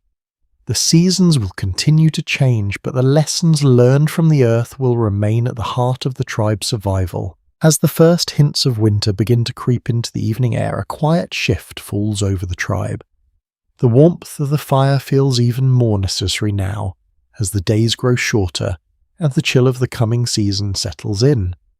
The community, which has spent the last several months working in harmony with the earth, begins to turn inward. The time of abundance and growth is now giving way to a season of rest, reflection, and preparation. The harvest is complete, and now is the time to ensure that the tribe is ready for the colder months ahead. This is not a time of fear, but of measured anticipation.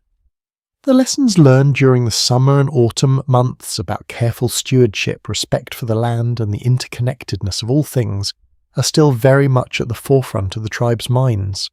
The abundance of the warmer months has been carefully stored, preserved, and prepared for the winter, ensuring that the tribe will not go hungry in the coming months. Every effort has been made to conserve resources. And now, as the weather begins to change, the tribe shifts into a mode of conserving energy. There is something deeply humbling about this transition. The tribe knows that winter will test them. It is a season of scarcity, but also a season of reflection. The harsh cold will challenge their resilience, but they know they are ready. They have prepared for this moment. The work of survival is not over, but it is now focused on conservation. The lessons of winter patience, endurance, and respect for the land have been passed down through generations. Each member of the tribe knows their role in ensuring that the community will endure. Interestingly, this season of rest and reflection was often seen as a time for spiritual renewal as well. Winter's stillness allowed the tribe to reconnect with their deeper purpose, to give thanks for the earth's gifts, and to reflect on the ways they could continue to live in harmony with the land. The long quiet nights were filled with storytelling, ritual, and prayer, keeping the tribe connected to their roots. The spiritual practices interwoven with the tribe's daily activities helped maintain a sense of unity and purpose even when survival was the sole focus. Historians continue to debate the extent to which these spiritual practices influenced the tribe's survival. Some suggest that they provided the emotional and mental resilience needed to endure the hardships of winter. Others believe that these rituals served as a way of reinforcing the tribe's deep connection to the earth and its cycles, reminding them that they were part of a larger system that was both physical and spiritual. Either way, it is clear that these practices were not just about survival, they were about thriving even in the face of adversity. This connection to the land and the cyclical nature of life is reflected in how the tribe views time. The shifting of seasons from winter to spring, from summer to fall, is a reminder that time is not linear, but circular. The tribe understands that survival is not about enduring one season, but about preparing for the next. The work done in the spring and summer, when the earth is most abundant, will ensure that the tribe is ready when the cold months arrive. And when winter arrives, as it always does, the lessons of the past, of patience, of unity, and of respect for the earth will guide them through. One of the most striking aspects of the tribe's seasonal rhythm is the understanding that each season has its own purpose. Winter is a time for conserving, for resting, and for preparing. Spring is a time of renewal, when the land begins to awaken and new life begins to take root. Summer is a time of growth, of abundance, and of harvest, and autumn is a time of reflection, of preparing for what is to come, and of honouring the gifts of the earth. The tribe has learned to live in harmony with this cycle, understanding that each season is a necessary part of the whole. What stands out about this way of life is the tribe's ability to live in balance with nature. They do not overconsume during the times of abundance, nor do they fear the scarcity of winter. Instead, they view each season as an opportunity to learn to grow and to deepen their connection to the land. The work done in each season is done with purpose and care, ensuring that the cycle continues and that future generations will have the same opportunities to thrive. This cyclical view of life extends beyond just the physical seasons. It is a worldview that shapes the tribe's entire approach to survival. They do not see themselves as separate from the earth or its cycles, but as an integral part of them. Their survival is tied to the health of the land, and they understand that the land will only continue to provide if it is respected and cared for. The tribe works with the earth, not against it, ensuring that they live in a way that supports the natural rhythms of the world. Interestingly, this holistic approach to survival is gaining recognition in the modern world as well. As environmental challenges continue to mount, many are looking back at these traditional practices as a model for sustainable living. The tribe's understanding of balance of living in harmony with nature is more relevant today than ever before. The lessons of the past, passed down through generations, offer guidance for how we can better understand our place in the world, and how we can live in a way that ensures the survival of the earth and all its inhabitants. As the tribe settles into the winter months, there is a quiet confidence in the knowledge that they are prepared. They know that survival is never a given. It requires hard work, patience, and respect for the earth. But they also know that they are part of something much larger than themselves. Their survival depends on the land, on the seasons, and on their ability to live in balance with the world around them. And as the cold winds begin to blow, they stand united, ready to face whatever challenges come their way, secure in the knowledge that the lessons of winter will guide them through. The seasons will continue to change. Winter will give way to spring, and spring will give way to summer. And with each change, the tribe will adapt, guided by the wisdom of the past and the understanding that their survival is tied to the land, the cycles of nature, and the strength of their community. The work is never finished, but it is a work that is done with purpose, with care, and with a deep respect for the world around them. The crispness of the evening air brings with it a familiar quiet. The tribe gathers around the fire, the crackling of the flames providing a soothing rhythm in the cool night. The summer's abundance has begun to give way to the quieter, more introspective months, but the energy of the work done through the warmer months lingers in the village. This is a time not just of physical preparation, but of spiritual reflection. The earth, now beginning its slow descent into the stillness of winter, has offered its bounty, and the tribe feels a deep sense of gratitude for what has been provided. As the days grow shorter, the tribe focuses on the work that must be done before the chill sets in. The harvest is gathered. The final preparations are made, and the sense of unity within the tribe becomes even more evident. There is no rush, no frantic attempt to complete tasks before the cold arrives. Instead, there is a steady, calm approach, one born of deep knowledge and respect for the rhythms of nature. The community moves together, with each member contributing their skills to ensure the well-being of all. They know that survival in the winter months will depend not just on individual preparation, but on their collective effort and unity. The challenges of the past have taught them to conserve their energy, to be resourceful, and to work in harmony. These lessons are applied now as the tribe gathers food, preserves meat, and strengthens the structures that will protect them from the elements. There is no sense of panic or uncertainty. The tribe is ready. They have faced the cold before, and they will do so again. The wisdom passed down through generations guides their every move, ensuring that they are prepared to meet whatever the season brings. In this time of preparation, there is a quiet acknowledgement that the land, while generous, is not infinite. The tribe has always understood that the earth's resources must be respected. The way they use the land's gifts, whether through hunting, farming, or gathering, is done with care, always mindful of the balance they must maintain. They take what they need, but they never take more than that.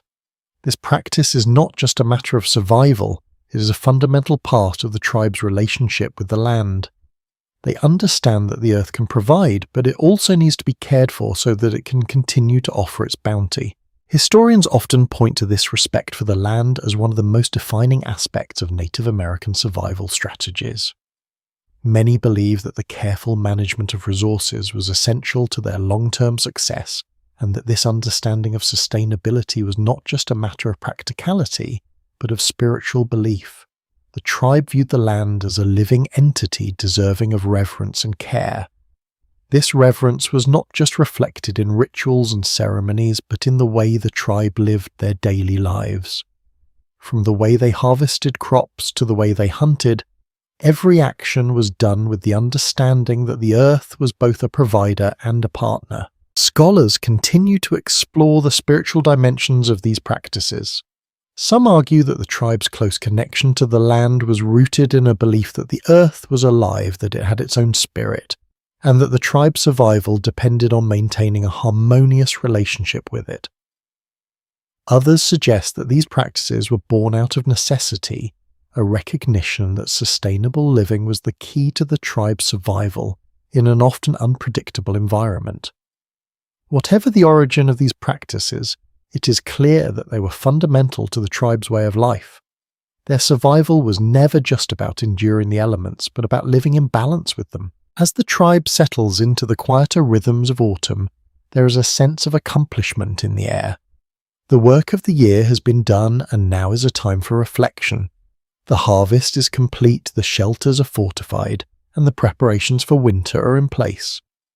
The tribe takes time to rest, to share stories, and to honor the spirits that have guided them. This time of reflection is as important as the work itself. It is a time to reconnect with the earth, to give thanks for its abundance, and to honor the community that has made survival possible. Interestingly, many modern environmental movements have begun to explore these traditional practices as a way to address current ecological challenges. The tribe's emphasis on sustainability, on living in balance with the land, offers a model for how societies today might better align with the earth's rhythms. The tribe's way of life, built on respect and reciprocity, offers a timeless lesson in how to live sustainably in a rapidly changing world. In a time where environmental degradation is a growing concern, the lessons of the tribe provide valuable insights into how we might begin to restore balance to the land and our relationship with it. As winter approaches, the tribe's focus shifts to conserving energy and ensuring that everyone's needs are met. The work of the past seasons has ensured that they are ready, but the tribe knows that survival during the winter months is not guaranteed. The elements are unpredictable, and the coming months will bring their own set of challenges. Yet despite the uncertainty of the future, the tribe moves forward with a quiet confidence. The wisdom of the past, the unity of the community, and the respect for the earth all combine to provide the foundation for their survival. What is most striking about the tribe's approach to survival is the sense of unity that permeates everything they do. There is no division between the work of the individual and the work of the community. Every action, whether it is gathering food, preparing shelter, or maintaining the fire, is done for the benefit of all. The strength of the tribe lies not in any one individual, but in the collective effort of the whole. This unity is reflected in their spiritual practices as well. The rituals performed before hunting, planting, and harvesting are not just for the benefit of the individual, they are for the entire community, ensuring that everyone's needs are met and that the land remains abundant. As the tribe moves into the winter months, there is a sense of peace in knowing that they are prepared. The wisdom of winter's lessons will guide them through the coming season, just as it has guided them through every season before. The cycle of life continues, and with it the tribe's deep connection to the land, to each other, and to the rhythms of the earth. Winter may be a time of challenge, but it is also a time of reflection, a time to honor the work done in the warmer months, and to give thanks for the gifts of the earth. Survival is never just about enduring the seasons, it is about learning from them, adapting to their rhythms, and living in harmony with the earth. The tribe's ability to thrive season after season is a testament to their wisdom, unity, and deep respect for the natural world. As the days grow shorter and the wind starts to carry a sharper chill, the tribe enters into the final stages of preparation. The sun may not reach as high in the sky, but the warmth of the community remains steady. The colder months ahead are no longer a distant thought but an impending reality. Yet there is no anxiety, only the quiet certainty of a well-prepared tribe. The time for planting, harvesting and gathering is past. Now is the time for ensuring that everything needed to weather the winter has been done.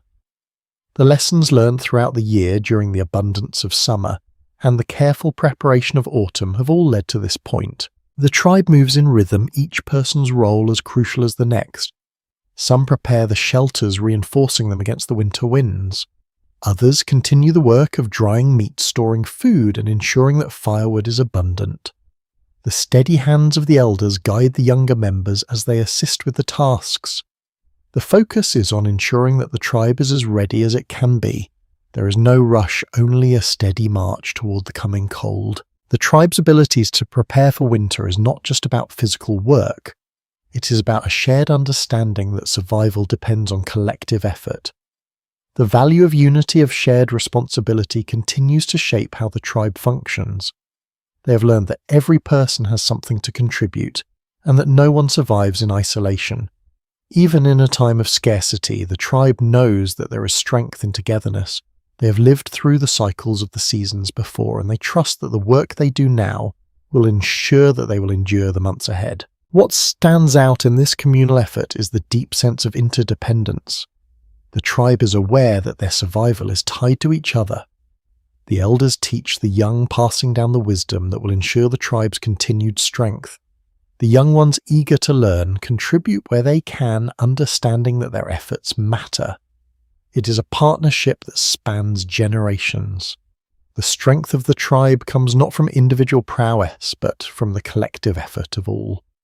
This is a community that understands that survival is not just about getting through the hard times, but about supporting each other through every season and every challenge. Interestingly, this communal sense of survival contrasts with modern individualism. In a world that often emphasizes the importance of self-reliance and individual achievement, the tribe's approach offers a refreshing perspective. Survival for them is not about self-interest. It is about recognizing that each individual's well-being is tied to the well-being of the community. The tribe survives because they work together, because they respect the land, because they understand the importance of balance. This unity is what allows them to move through each season with confidence, regardless of the challenges they may face. Historians often marvel at this collective strength, noting that Native American societies were built around the idea of shared responsibility. This was not just a survival strategy, but a cultural value. The focus was always on the tribe as a whole rather than on individual gain. Some scholars suggest that this cultural approach was a result of the harsh environment in which the tribes lived. The land, with its unpredictable weather and scarce resources, required that everyone work together.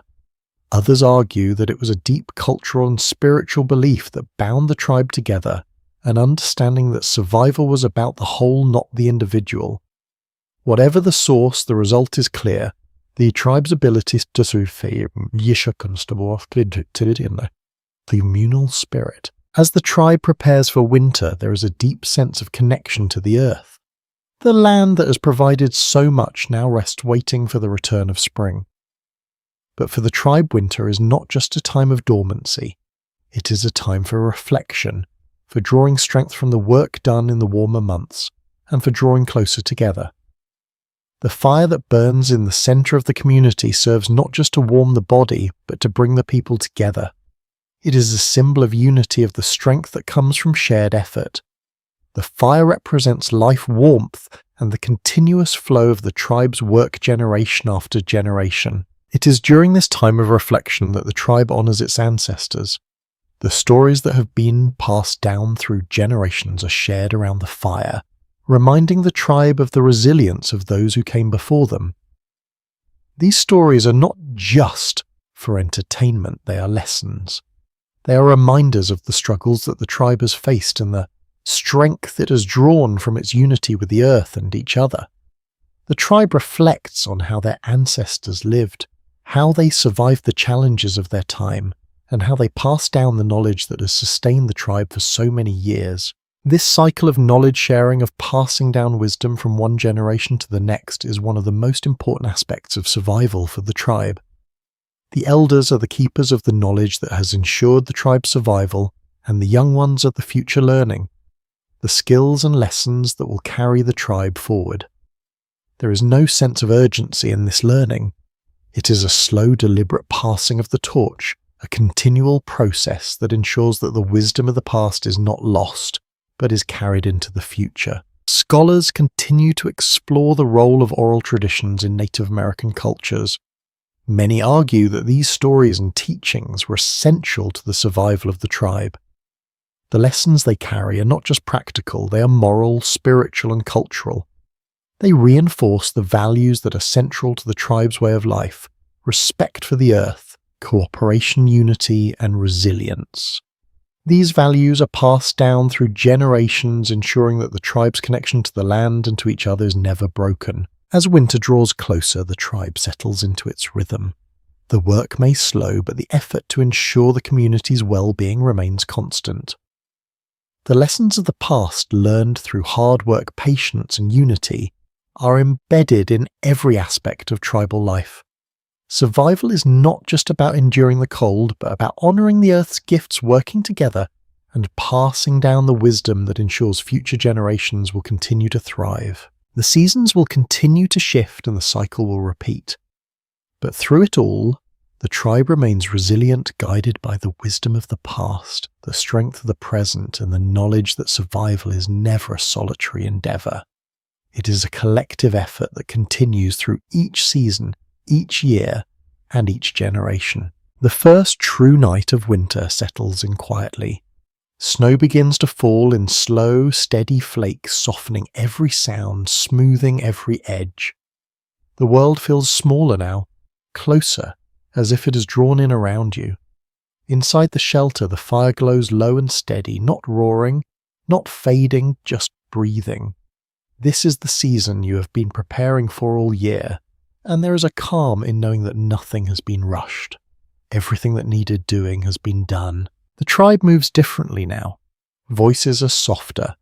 Movements are slower, deliberate, conserving energy without ever naming it as such. Food is shared carefully, portions measured not by hunger alone, but by memory and experience. Long ago, people learned how quickly winter punishes excess. That lesson still lives here, passed down not as a rule, but as instinct. What keeps you warm is not only the fire. It is the closeness of bodies, the shared space, the quiet trust that no one has been forgotten. Winter survival has never been about heroic endurance. It has always been about preparation, restraint, and cooperation. Archaeological evidence confirms that many Native American communities planned months ahead for winter, storing dried meat, preserved plants, and fuel long before the first snow arrived. This foresight was not optional, it was life itself. As the nights lengthen, storytelling takes on new importance. Elders speak of winters past, of storms that lasted longer than expected, of mistakes that taught hard lessons, of small choices that made all the difference. These stories are not told dramatically. They are told calmly, almost gently, because fear has no place here. Knowledge does the work fear never could. Some researchers continue to examine whether these winter stories were primarily instructional, or whether they also served as emotional regulation, helping communities remain psychologically steady during long periods of darkness. The truth may be that they did both at once. A story that teaches also comforts. A lesson wrapped in familiarity settles deeper. There are small details you begin to notice now. How breath fogs briefly then disappears. How snow muffles sound so completely that the world seems wrapped in cloth. How hunger feels different in winter, less urgent, more patient. These sensations are not fought, they are accepted. Acceptance, too, is a survival skill. One curious detail recorded by early observers was how some tribes deliberately reduced activity during deep winter, not from weakness, but wisdom. Movement was energy. Energy was warmth. Stillness became a strategy. What might look like inactivity from the outside was in fact discipline. Scholars have debated whether this seasonal slowing influenced broader cultural attitudes toward time and productivity.